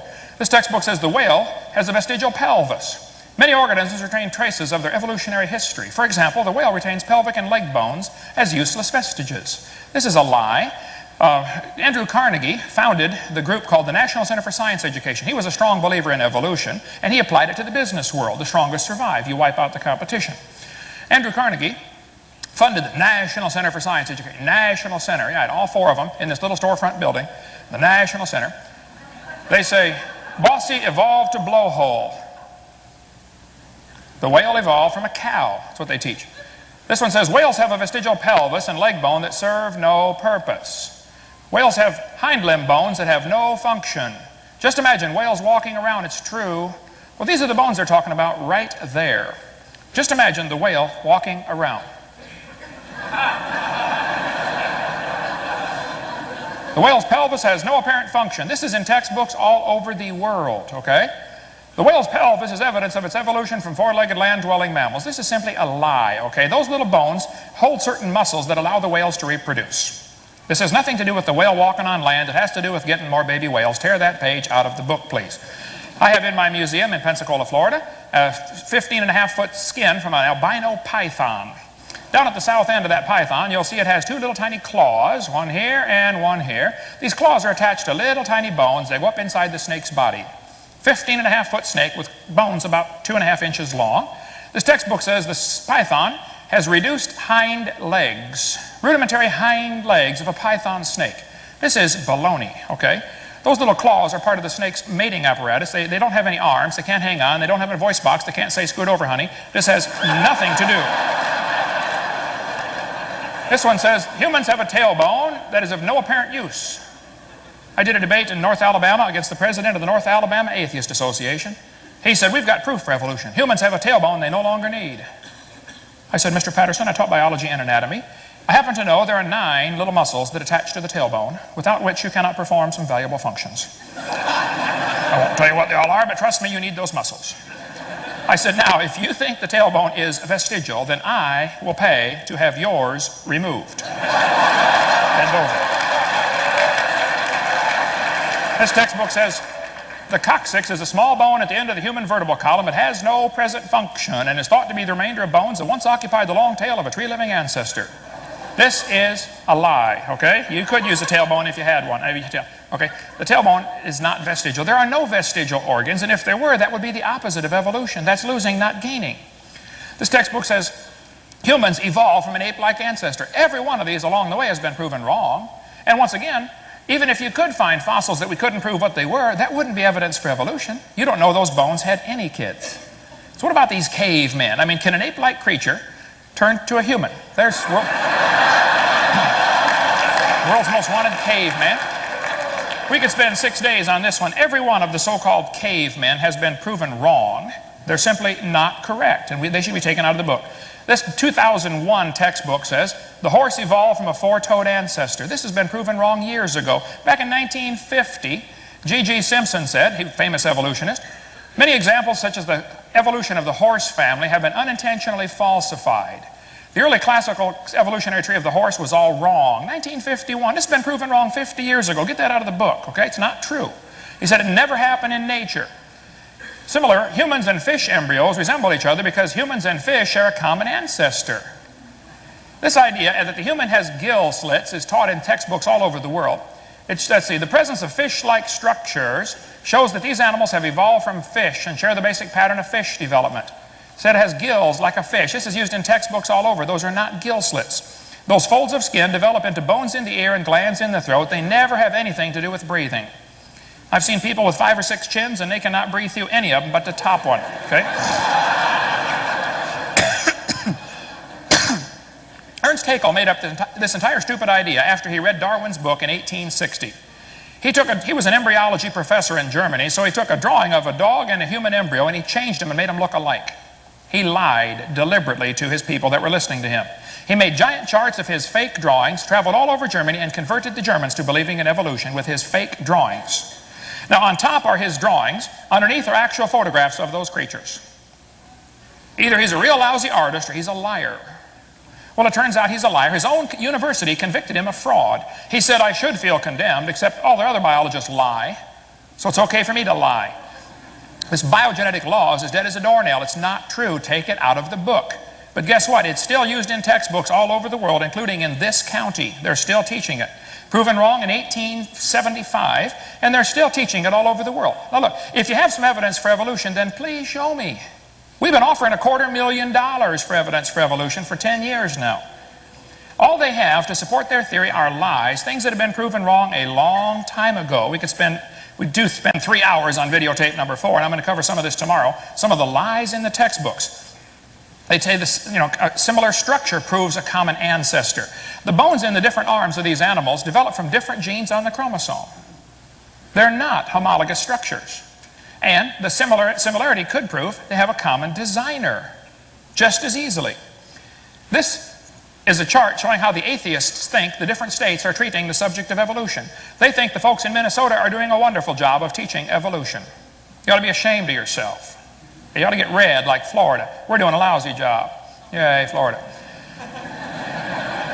Richard Dawkins said, it's absolutely safe to say if you meet someone who claims not to believe in evolution, that person is ignorant, stupid, or insane, or wicked. Well, he's real open-minded, isn't he? Evolution's not a fact. It's not even a good theory. Evolution's a religious hypothesis. People believe that the animals changed. Nobody's ever seen a dog produce a non-dog.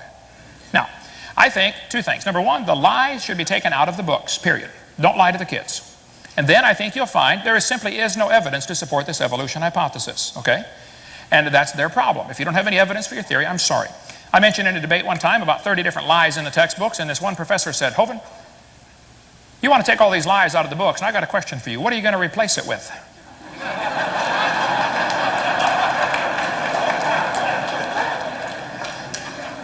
I was speaking at the University of West Florida, my hometown, just about a year ago. One professor got up in the audience during Q&A time, and he said, Hovind, you mentioned tonight we should tear the pages out of the book.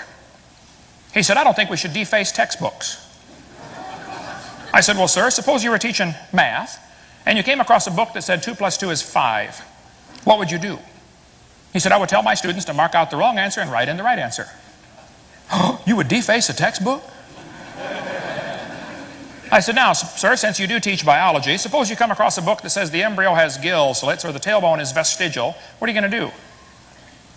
He said, nothing. I said, you're not going to tell the kids that's been proven wrong years ago? He said, no. I said, then you, sir, are a hypocrite, and the folks in this state ought to help you get an honest job picking peaches or changing tires, but you got no business using tax dollars to spread your lies on these kids coming to your class.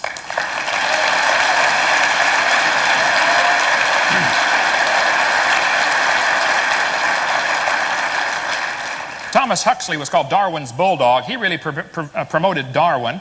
His grandson, Julius Huxley, said, I suppose the reason we leapt at the origin of species, the reason we believed in evolution, was the idea of God interfered with our sexual mores. Ooh, now we got the truth coming out. Some people just don't like God telling them what to do. That's the bottom line. Well, listen, you do whatever you want with your life, but you're going to stand before that same God one of these days and be judged for everything you've ever said, thought, or done, whether you like it or not. Now, my recommendation is we get lies out of the textbooks, okay? If you got some evidence for a theory, then show me. But the evolution theory is hiding behind a bunch of lies. That's all there are to support it. And I am on a crusade, one-man crusade if necessary, but I'm going to die trying to get honesty in our schools and get the kids to quit being lied to. I think the purpose behind all this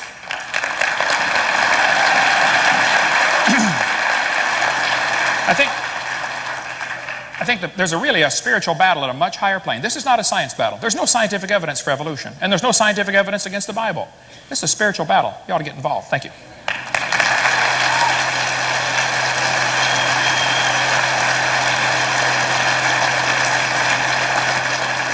Kyle Frazier. Testing, testing. Okay, just making sure I'm with you. Here, just to show how poor I am at paying attention, would you remind me what the agenda is here now? Are we on for 10 minutes and then a question and answer and no closing? Okay. In that case, I'm going to be reading my closing now. It may not have the same effect as it would then, but I believe it will carry over. And my conclusion is this, and I'm going to be sharing the parable of the wall. When I found out I was going to be doing this debate this evening, which was about the same time as we decided to bomb Iraq, it struck me that discussions like this need to influence us differently than to come to a point where we're slinging mud, where we're treating people prejudicially, to where we are not looking at truth in the way that we should look at truth. And so I'm going to share with you the parable of the wall. This is the story of three orphaned boys. Defend, discover, and discern. One day these three took a walk in the forest behind their orphanage and discovered the most remarkable thing, a beautifully built brick wall. Curious about it, they decided to look it over and found that there was only one simple clue about the purpose and the creator of the wall, a note sitting atop the wall that read, Day 1, gather materials. Day 2, level area. Day 3, pour footing.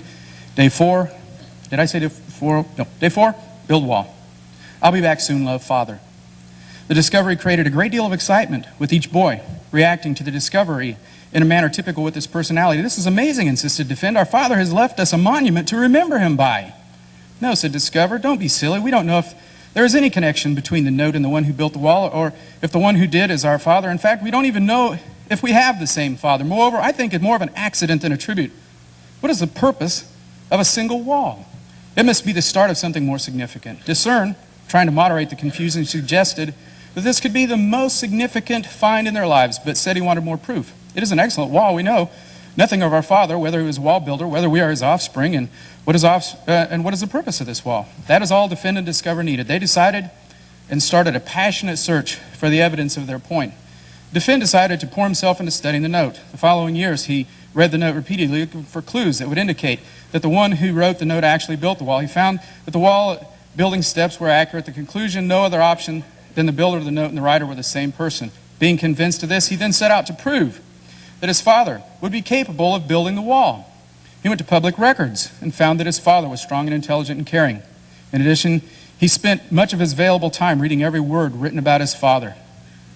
Discover, on the other hand, decides to pour himself into this study of walls. Surely, the better one knows walls, the better one will know wall builders. He studies architectural, engineering, and masonry. In the end, he is a world expert. By this time, he decides to reread the note, reconsider the note in light of what he learns of walls, and finds that there is nothing about the note that necessitates it being built by his father. That's all Defend. For his part, Discern tries to keep in touch with his brothers, Defend and Discover. However, the passion of each makes it harder and harder to spend time with them. In addition, he notices that each has become more and more passionate about his position, and it is now impossible to talk with them without hearing about all their expertise. Discern decides to arrange a meeting between the brothers, reestablish their brotherhood. The meeting, while well-intentioned, quickly dissolves into a shouting match. Defend started with the assurance that his knowledge of the note builder is so intimate, he is convinced that the wall is built by him. In fact, he concludes to him the most important message is that it is the most powerful wall builder ever. Discover followed with the details about information about walls. Walls are wonderful, he agreed, and nothing about this particular wall says that it had to be made by the Father. To me, the most important thing is that given enough time, practically anyone could have built this wall. Ridiculous, retorts Defend. Fathers as skilled as ours could not only build a wall perfect, but made it in 4 days, just like the note said. He is not a typical father, and this is no typical wall. My father and your father are clearly not the same. Discern, thinking he can find blind spots in each brother, tries to build a bridge, saying, perhaps each of you were not so close to what the others learned, you might find common ground, but quickly finds neither brother respects his attempt at neutrality. Defend claims he is ignorant of the Father, and Discern claims he is ignorant about walls. Sadly, the brothers part ways and remain distant for the years to follow. I'm sorry I'm having to read this. This is really only the second time I've gone over this since I wrote it, so please be patient with me. Amazingly, one day, each receives a letter from the trustee of the father's estate. The father has been discovered. He will be reading of the will. Each of the boys is an heir.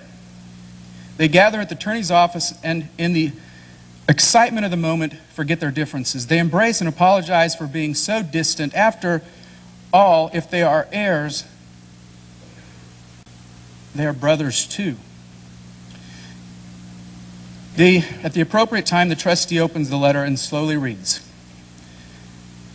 To my 3 sons, Defend, Discover, and Discern, I leave all my earthly possessions. May they manage them with care and wisdom, and with the brotherhood they learned by working together to finish the small brick clubhouse I started for them on the back of my property. May the love I have shown them cause them to love one another. You see, the Father wanted to build brothers and not walls. That's my 10 minutes.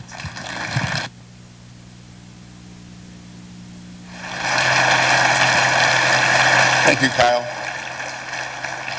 Michael, 10 minutes is what we agreed when you were out front. 10 minutes.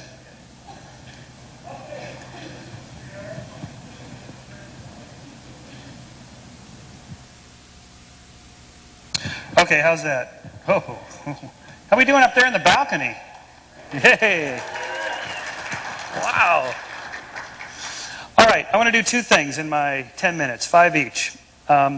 Addressing some of the claims by Dr. Hovind that scientists are liars and they knowingly lie to students and perpetrate lies in textbooks. Have I characterized that correctly? So the question is this true? Is this actually true? Are some scientists liars and they perpetrate lies, knowingly lying to people? Is this really true? The answer is no, it's not. Mistakes are made, as all humans do. You're the ones that talk about sin and so forth. Mistakes are perpetrated quite by accident, and usually, in fact, all of the examples that Dr. Hovind gave, and that's only a handful. There's lots more mistakes that get published in textbooks. All of them, without exception, I haven't found one, was discovered by other scientists, not by creationists.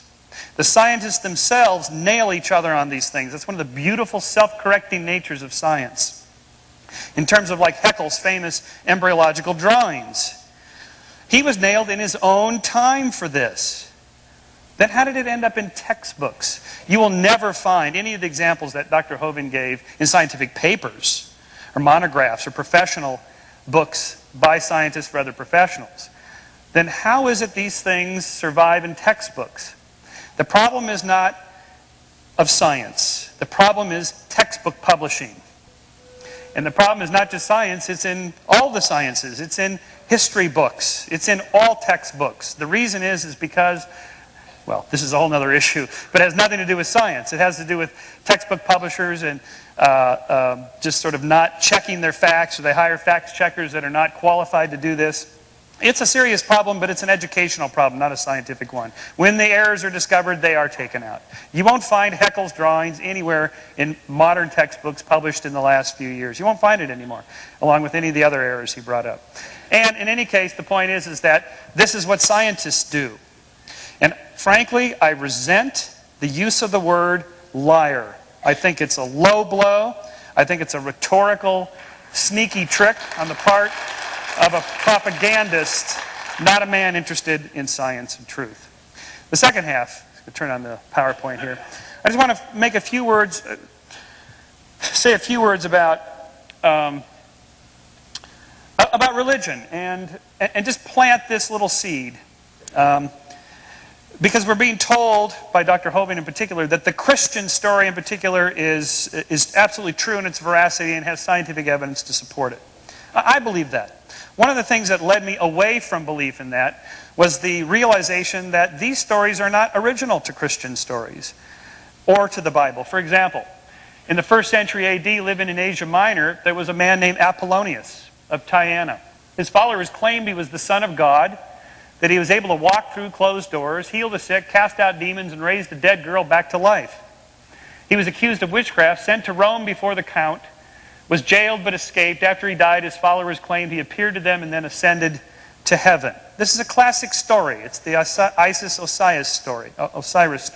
It's the destruction, redemption, flood myth that I told you about. It's the starting over. This 3 days and coming back. This is found in lots of cultures. It's not original to the Christian story. Next slide. You see, in fact, the evidence that God and religion, if I'm going to say something positive, then where does the concept of God come from? It's humanly constructed. I mean, how many of you, we had a show of hands, or we had everybody stand up to believe in God. How many of you believe in Zeus? Okay, so you're Zeus atheists. We had one hand up here. Okay, all right, well, God bless you, or whoever. So you're all Zeus atheists. In fact, there's been roughly 10,000 different gods and 10,000 different religions in the last 10,000 years, rough order of magnitude. I contend that all of you are atheists for 9,999 of those gods. The only difference between me and you is just that one other God. That's it. That's the only difference. Next slide. So, for example, there's lots of creation myths. There's lots of them. Which of these, Dr. Hovind, should we teach in public schools or in any schools? The no creation story from India, the slain monster creation story from Sumeria, Babylonia, the primordial parents creation stories from the Zuni Indians, the cosmic egg creation story from Japan, the world was created from an egg, from primordial parents, from a slain monster, the spoken edict creation story from the Mayans, Egyptians, and Hebrews. The world sprang into being at the command of a god. This one's yours. The sea creation stories. The world was created out of the sea or water, oceans, lakes, something like that. Next slide. In fact, flood myths are culturally constructed. We know over the last roughly 2,000 to 1,800 years before Christ, the famous Babylonian Epic of Gilgamesh. This predates the Noachian flood story. Flood stories are common to cultures that live on bodies of water that flood. Now, does this make your flood story false? My contention is that to ask whether the flood actually happened or not is to miss the point of the story. You miss the point. All these stories, the point isn't whether they're true or not. The point is, what's the message behind it? So I would suggest you read the Bible in a different way. What are these stories trying to tell us? Really geological scientific knowledge? Really? Is that what they're trying to tell us? Or might there be something a little deeper in the message? Let's go to the next slide. There is evidence, in fact, that from brain research that you can stimulate certain parts of the brain. People hear the voice of God. They see God. They hear angels. They talk to angels. You can stimulate different parts of the body. They have out-of-body experiences, near-death experiences. So the belief in God, the construction of religion, is social, cultural, psychological, and so forth. This doesn't mean it's absolutely not true. Maybe there's people that do this research that are believers claim that this is God's way of communicating with us. Okay, maybe. But let's not just be simplistic and say it's black and white, these people are liars, and we're right. The real story is more subtle, more sophisticated, and more complex than that. And I would ask you to think for yourself, do a little reading, do a little expansion of your thinking along these lines, and see what else is out there. Thank you.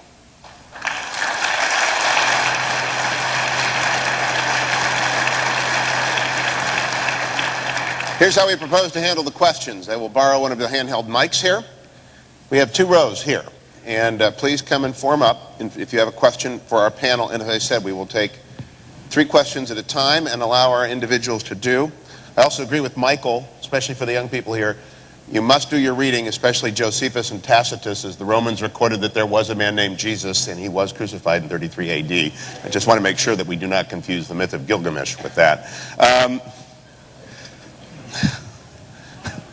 Just a little history. Just a little history. Just the facts. Yeah, 3 in a row. Moderator. You're the moderator. You're not supposed to join in against me. I already have 3,000 people against me, Hugh. You're supposed to be neutral. I just like to bring No. Right. Just a question, no statements. One quick statement, Dr. Sherman, I am on your side. Okay. Quick question. Your statement about 10,000 gods over the 10,000 years. Yeah. It's probably more than that, but probably pretty well proves the point that there is the one true God, because there's 6 billion of us who believe in him. But where is the body of Christ? We had the Jews and the Romans both that had an interest in keeping it in the grave. It's not there. Okay, good question. Let's get 3 in a row. 3 questions, sorry. Judge? Can you assess the present state of scientific evidence relative to carbon dating and other methods of determining passage of time? And the third? There was a statement about some dimensional bubble or something like that. There could be an infinite number of those. Well, if there is a dimensional bubble, what's beyond that? And if there is something, what's beyond that? Dr. Hovind, respond to any or all of those 3 that you would like.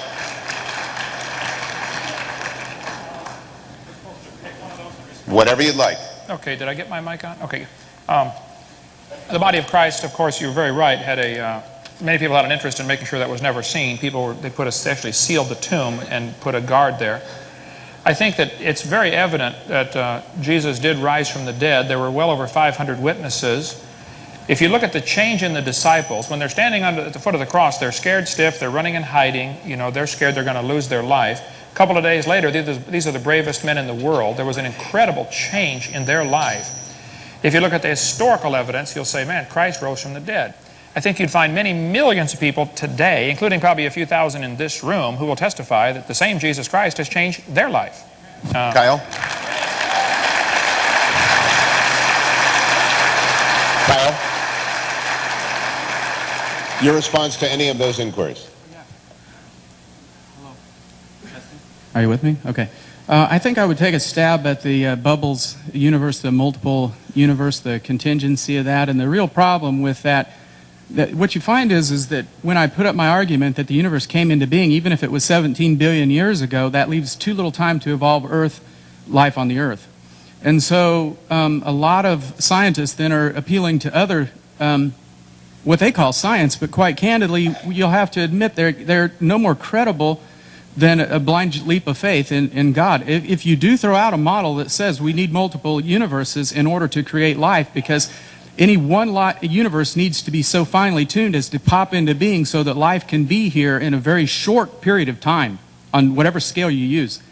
It won't happen unless you appeal to multiple universes. But then you have what's called the gambler's fallacy, and that is that if a gambler was sitting in a room and watching a man toss a coin and he tossed it 10,000 times and it always came up heads, you have to ask the gambler, is he going to take a bid on the next toss that it's going to come up tails? And the gambler may say, well, yes, I will. And then you'll say, what are you basing that upon? If he says, well, it's because I believe that there were another 210,000 coins tossed outside of this auditorium. They had something different than these, and these all came up heads. I'm betting that puppy's going to come up tails. He's betting on a lot of different odds, and that's the problem with appealing to bubble universes, additional universes coming into being. Michael, your choice of comments. Are we on here yet? Okay, I think is this the young man here that asked the question? No, he sat down. Oh, it's a great question. It's, gosh, if my 11-year-old asked that, this would be wonderful. Your brain is engaged. Because that is one of the hard problems. But the problem exists whether you have one universe expanding or multiple universes or even if there's a God. You just simply ask, well, what's beyond that?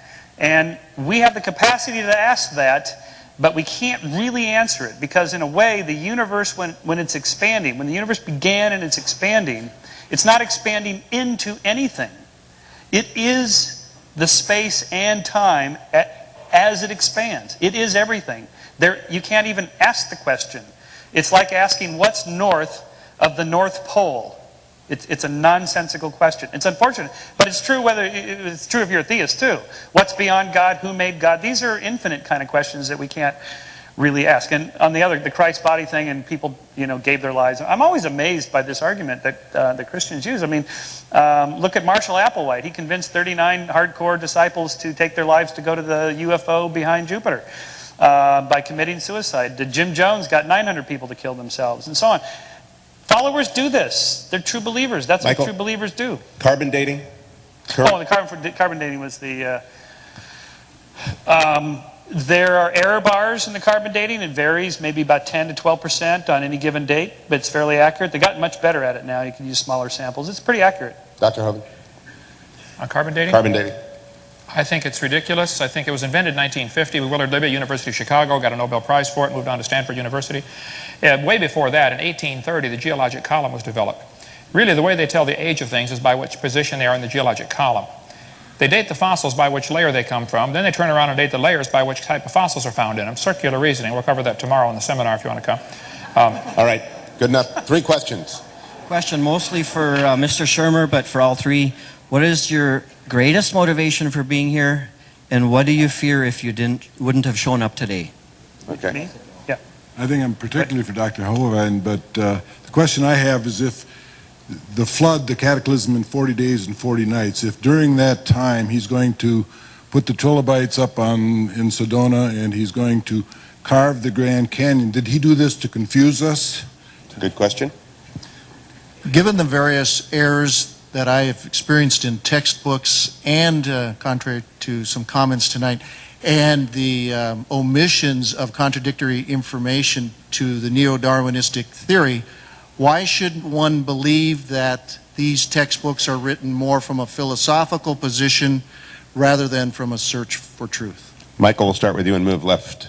Okay. Well, we kind of did the why we're here question because I'm curious, like to know. Thought I'd see the city that has the team that the Lakers just beat last night. Just a gratuitous, just a little, Hey, but you had us scared for a while there. No, just because it's fun stuff. The Grand Canyon and all this, did God plant the fossils to confuse us? No, it was Satan testing your faith, whatever. Of course, obviously, this is a bit of a problem for believers. What do you make of all this evidence? Errors and omissions in textbooks, I kind of addressed that in my first part of my 10-minute thing. This is a problem, again, not for science. It's a problem for textbook publishing. Scientists weed these things out. You don't see these errors. They get weeded out very quickly. It's the scientists themselves. If you go to an evolution conference, you're not going to find like universal agreement about stuff. You should see these guys going at it.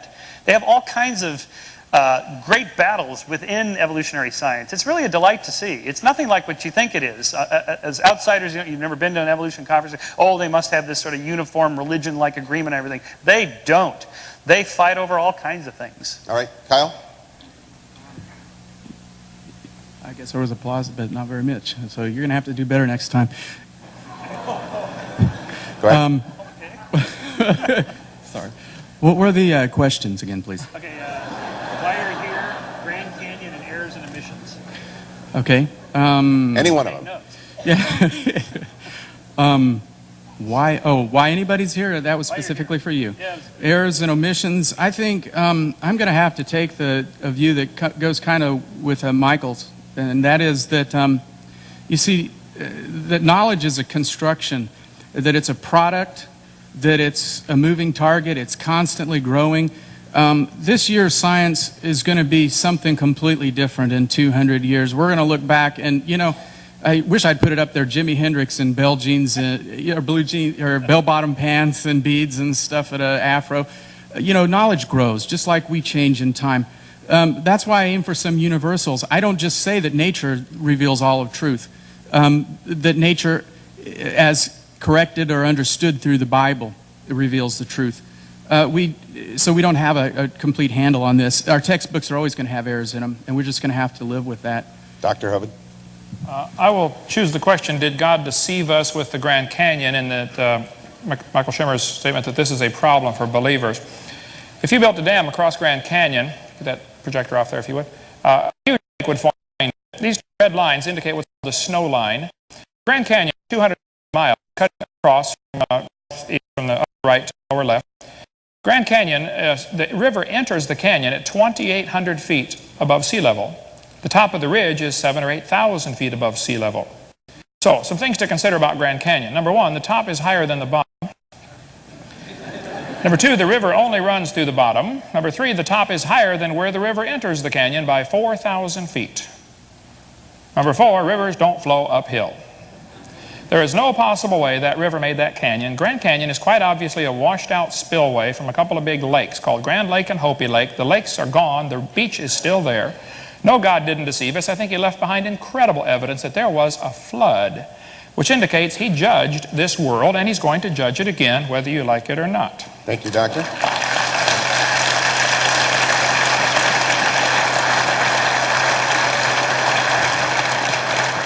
Quick questions, quick answers. If we evolved, then why did we develop sexual reproduction when asexual reproduction is easily achieved?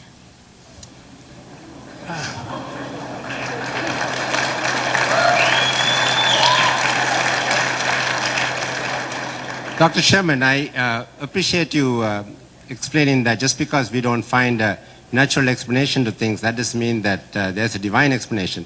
But aren't you asking us to accept a theory where we see that goes against what we normally see in nature, that natural systems don't build things up gradually, but break things down?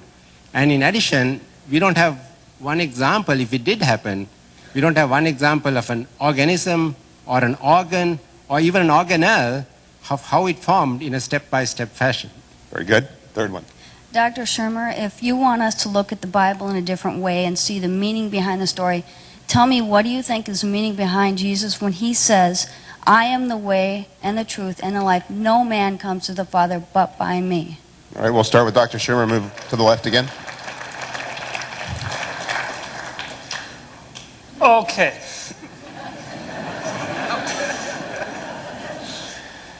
Why is sexual reproduction better than asexual reproduction? Well, young man, you're about to find out in a few more years.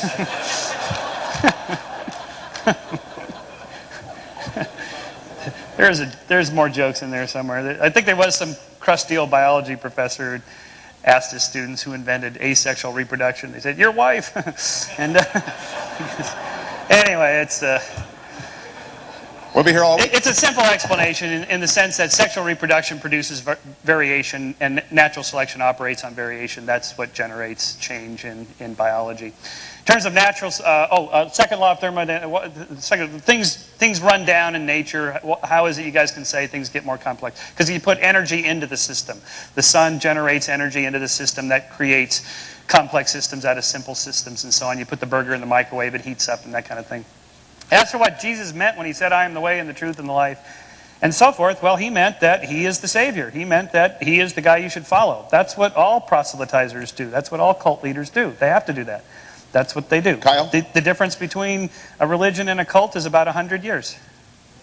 Well, when we have to look at truth, we have to realize if you took 10,000 people who founded religions and you were to pick from one of them, Michael, my question is, which one are you going to pick? And that's why when we take a look at the scriptural sciences and how they confirm these things, we have to look at, does the one then who said, I am the way, the truth, and the life, does he say that in a context of a true book that was that not only recorded the events that he did, but recorded these claims that we've made about the expansion of the universe, its sudden beginning, and entropy in the universe? I believe that Jesus is capable of validating one particular religion out of the 10,000 by standing behind the truth in the scriptures. Dr. Hovind. I think Michael Shermer's answer to the sexual reproduction was definitely not an answer at all. His statement basically was, it works good to supply varieties so natural selection can work on it, therefore it must have evolved. No, therefore it was designed, okay? I would ask a bigger question. Why would any animal want to reproduce more of its own kind, which just simply makes more mouths to feed? Why not instead evolve the ability to live forever? That'd be a lot smarter. As far as the second law of thermodynamics, his answer was you add energy. Well, here's Sue at 20. Here she is at 90 after a lot of energy. There she is at 3,000. The idea of adding energy is absolutely ludicrous, okay? This is always the answer, though. They'll say, well, if you add energy, the sun adds energy to the earth. Yes, I know. But the universe is a closed system, so that really begs the question. It only answers it for the earth. Secondly, adding energy is absolutely destructive unless there's a mechanism to utilize the energy. We added quite a bit of energy to Iraq in the last few months.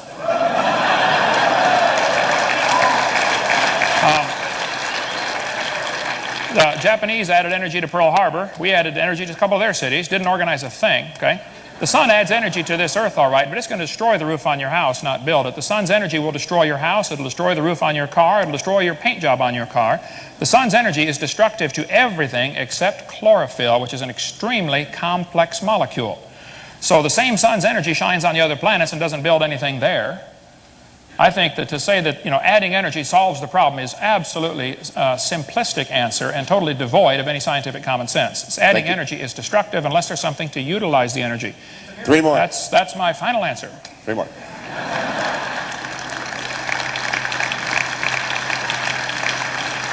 If God didn't create the world by his knowledge, then where did things learn to do what they do?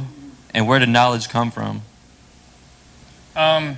I understand the need to understand the Bible is true, but how is it critical to believe in evolution, to believe in Jesus as my personal Savior?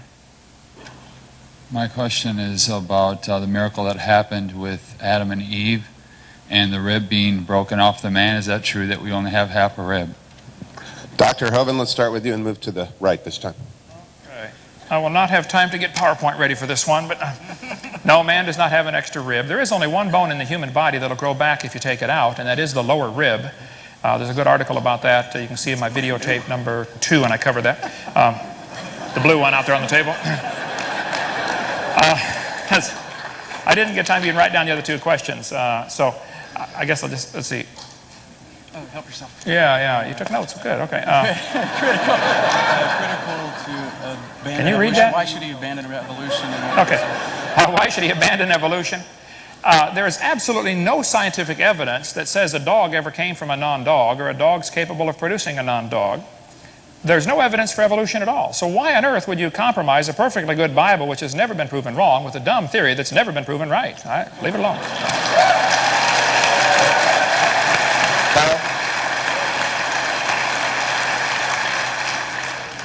I don't know that I clearly understood the question, and somebody is going to have to clarify it for us. What does it mean? Where did people learn, or how do we learn? Knowledge? If knowledge is a construct, where did it come from? Well, I mean, all you have to do is watch a baby grow from the crib to manhood. You start out with nothing. It used to be John Locke, I guess, we took when we took the concept of tabula rasa. You start out with a blank slate, you work your way upward. I don't know how else to say it. It's a construction. We start with nothing. Michael? Yeah, well, I have a book about this, and operators are standing by. Phone 1-800 and go to our webpage. We take credit cards. Right. Probably the less I say about Adam and Eve, the better. I think the knowledge learning question is an interesting one. We're not a blank slate. We're not born. We do have a human nature. I'm sorry. We're not born with knowledge. We don't completely learn all our knowledge. It's both. We're not a blank slate. We have like a moral sense, for example. I argue in my next book that we have moral sentiments, feelings of pride and shame and guilt and so forth that evolve. They're in our nature. It doesn't matter to me whether you think God put it there or evolution put it there. It doesn't matter. We have these moral sentiments. No different than, say, the feeling of hunger. You don't have to learn how to digest an apple. Your body has already learned it. Evolution taught it, or God, whatever. But it's in the body. It's in the genes. You don't have to learn that. So we're born with all kinds of things. Jealousy is an incredibly powerful emotion. You don't learn that emotion.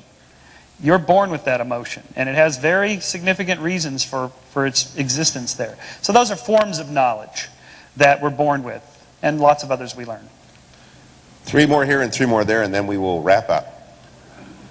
My Bible says that God created the world in 7 days. Everybody on earth goes by this weekly cycle. Other than creation, where do we find our 7-day, where did the 7-day weekly cycle come from? Okay. Doctor, you said that there is no absolute capital T truth. Now, since you said this, I believe that you believe this. My question to you, are you absolutely sure?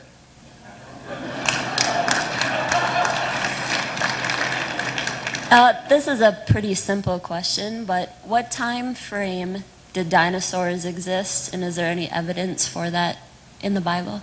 Dr. Hovind to the right. Okay, Mr. Shermer's statement about operators standing by is obviously me referring to my tapes out there. I'd like to point out.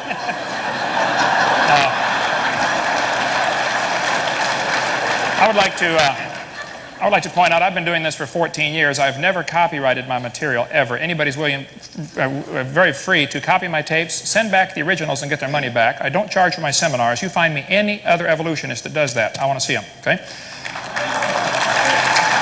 Now, where'd the 7-day week come from? I think the only answer is God created it in 6 days and he rested 1. I don't see any other answer to that. As far as dinosaurs, before the flood came, the Bible teaches that people used to live to be 900 years old. It's a simple biological fact that reptiles never stop growing. I think dinosaurs were giant reptiles that lived with Adam and Eve in the Garden of Eden. Noah took them on the ark, probably babies. Just be sure to get a pink one and a blue one.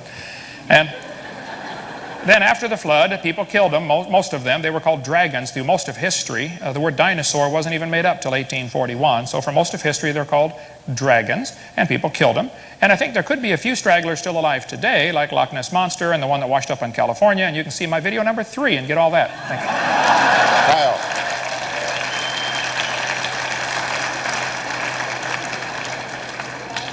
With regard to the 7-day week, I hope I'm clearly saying that I believe in 7 epochs. I just believe that they're longer than a 24-hour period of time. As far as the dinosaurs, our ministry teaches that there was a long period of time prior to the advent of man on the earth, which was, by the way, a miracle of God. It's not something that man did not evolve. He's not a separate creature. And the time period prior to man's advent here included many multiple species walking across the earth, including dinosaurs. And I have no concerns whatsoever that God could bring them to the earth and choose whatever means he chose to remove them from the earth. Michael. Yeah, there's nothing particularly special about 7-day weeks or 7-day cycles or whatever. There's lots and lots of versions of weeks throughout the last 6,000 years of recorded history. There's nothing sacred or special about 7 days. There's no 7-day biological cycle, for example. There's a 30-day, but I don't think that's biblical. Maybe it is. Am I certain that there are no certainties? Well, I'm not sure about that.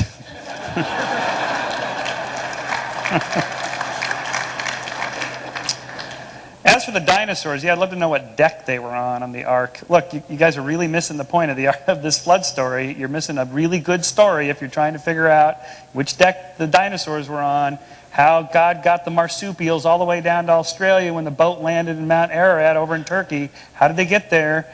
You know, you're missing the point of that story. Go back and read it again. It's not about factual biology. It's about something else. All right, the last 3. As a biologist, I'm very concerned about Dr. Hovind's misunderstanding of the principles of biological evolution. And since I can't make a statement, Dr. Shermer, can you explain to Dr. Hovind, there's 2 basic concepts that he isn't understanding. First of all, Getting close to the statement category. Okay, well, first of all, can you explain that mutation is not about getting better, it's about being advantageous to a changing environment. And from that, survival of the fittest is not what we're talking about, it's survival to reproduce. That would work for Jeopardy. That did. Okay. I wanted to thank the doctors for a great discussion. My question is for Dr. Hovind about the flood. You adhered to a literal time scale of 2400 BC for the flood, and yet we have secular history that shows major civilizations and languages before that, when the Tower of Babel had to happen after the flood in about 2100 BC, I think you adhere to. But we have cuneiform and hieroglyphics before that. How do you explain the discrepancy between the flood story and the secular history? And you get the Hi. I was hoping for a little bit more of an argument from, or hoping to hear more from old world creation.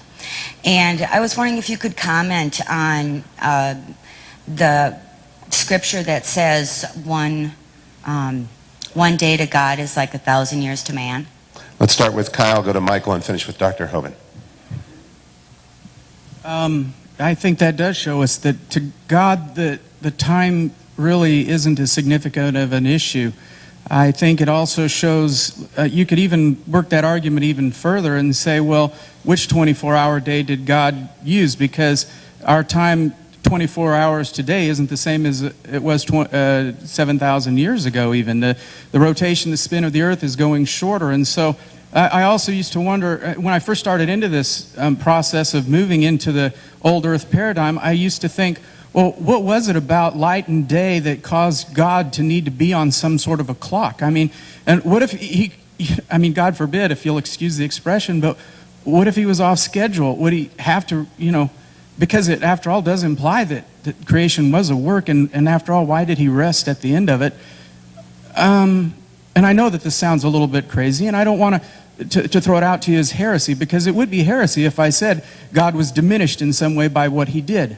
What I want to say, in fact, is why is it that we have to be so bound up in the clock, day and night, hours, as if God should have been subscribing to that particular time period, as if it makes it more instantaneous, more magical, and more mystical. When I think we can say whether he took it in 10 billion years or whether he did it in 5 minutes, all of what we see around us is an incredibly wonderful creation and couldn't have come about one iota of it by chance. Michael?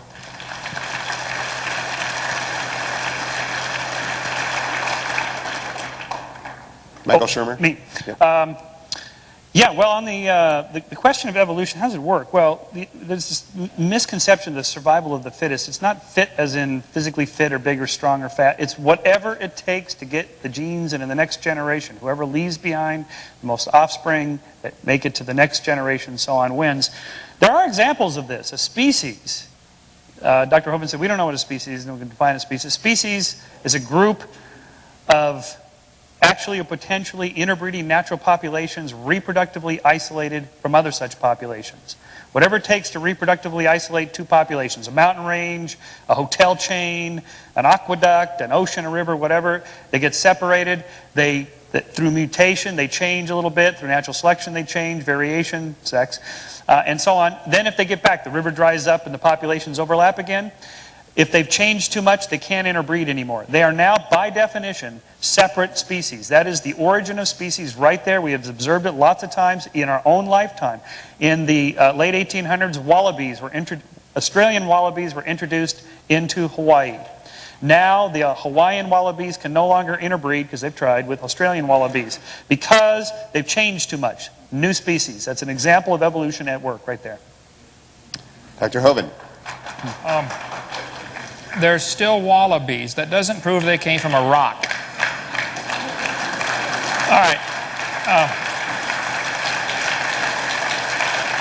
I don't know. We're going to leave a lot of questions hanging here, which these things always do, okay? As far as marsupials to Australia, that's not a problem. The marsupials are less aggressive than most other mammals, and they would always be at the leading edge of the migration fringe. They're always pushed out of their territory by the more aggressive animals. And as the water's rising after the flood was over, the ice caps are melting. We covered all that in video number 6, by the way. They ended up trapped in Australia. That's not a problem at all. It beats the idea that marsupials came from a rock 4.6 billion years ago. As far as the biology, I think I do understand biology, and I resent you saying that I don't understand that. I think most people here do clearly understand the mechanisms proposed for evolution, and they simply have rejected it because it's devoid of scientific evidence. That statement smacked of a little bit of, hey, I'm smart because I believe it, and you folks are all dumb because you don't believe in it, and I would resent that very much, okay? Secondly, as far as a day as being 1,000 years, I think there are two references, Psalms 90 verse 4 and 2 Peter 3, where it talks about a day as 1,000 years and 1,000 years as a day. Neither of those verses are talking about the creation, number one, and both of them say 1,000, not million or billion. So how on earth you get 17 billion out of those verses, I don't know, okay? And as far as limiting God, I'm not the one who limits God. The idea, I think you're stuck on this idea that the earth is the universe is 17 billion years old, and we have to make the Bible say that somehow. You're the one limiting God. It's the silly evolution theory that's the current vogue. And if everybody would just come to my seminar, we would get them all straightened out on that. Now, is my time up? Is my time up? Yes. No, one more. Yeah. DrDino.com. The Bible says God gave them up. Psalms 81. He gave them up to their own lust. He gave them up. He gave them up. Romans 1. I think God gives up on people when they choose not to believe in God. Some people just simply don't like God. The Bible says God will send them strong delusion that they should believe a lie. And if you believe you came from a rock, you're believing a lie, okay? Evolution's been discredited years ago. There's no evidence for it except things that have been proven wrong. I don't say you are a liar. I hope I didn't say that tonight. But if you're teaching those particular things that have been proven wrong, then you would be. I don't know what you teach and what you don't. Evolution's a dying theory. It's on artificial life support, kept only alive from the religious zealots. He looks fine. Yep, he looks fine. Evolution is a dying religion, just like many false teachings have died hard, horrible deaths over the years. Evolution is no different. The only reason people haven't given up on this silly idea is because the only alternative is creation. All right, That Doctor. chaps their hide. I'd like you to join me in thanking our panel this evening.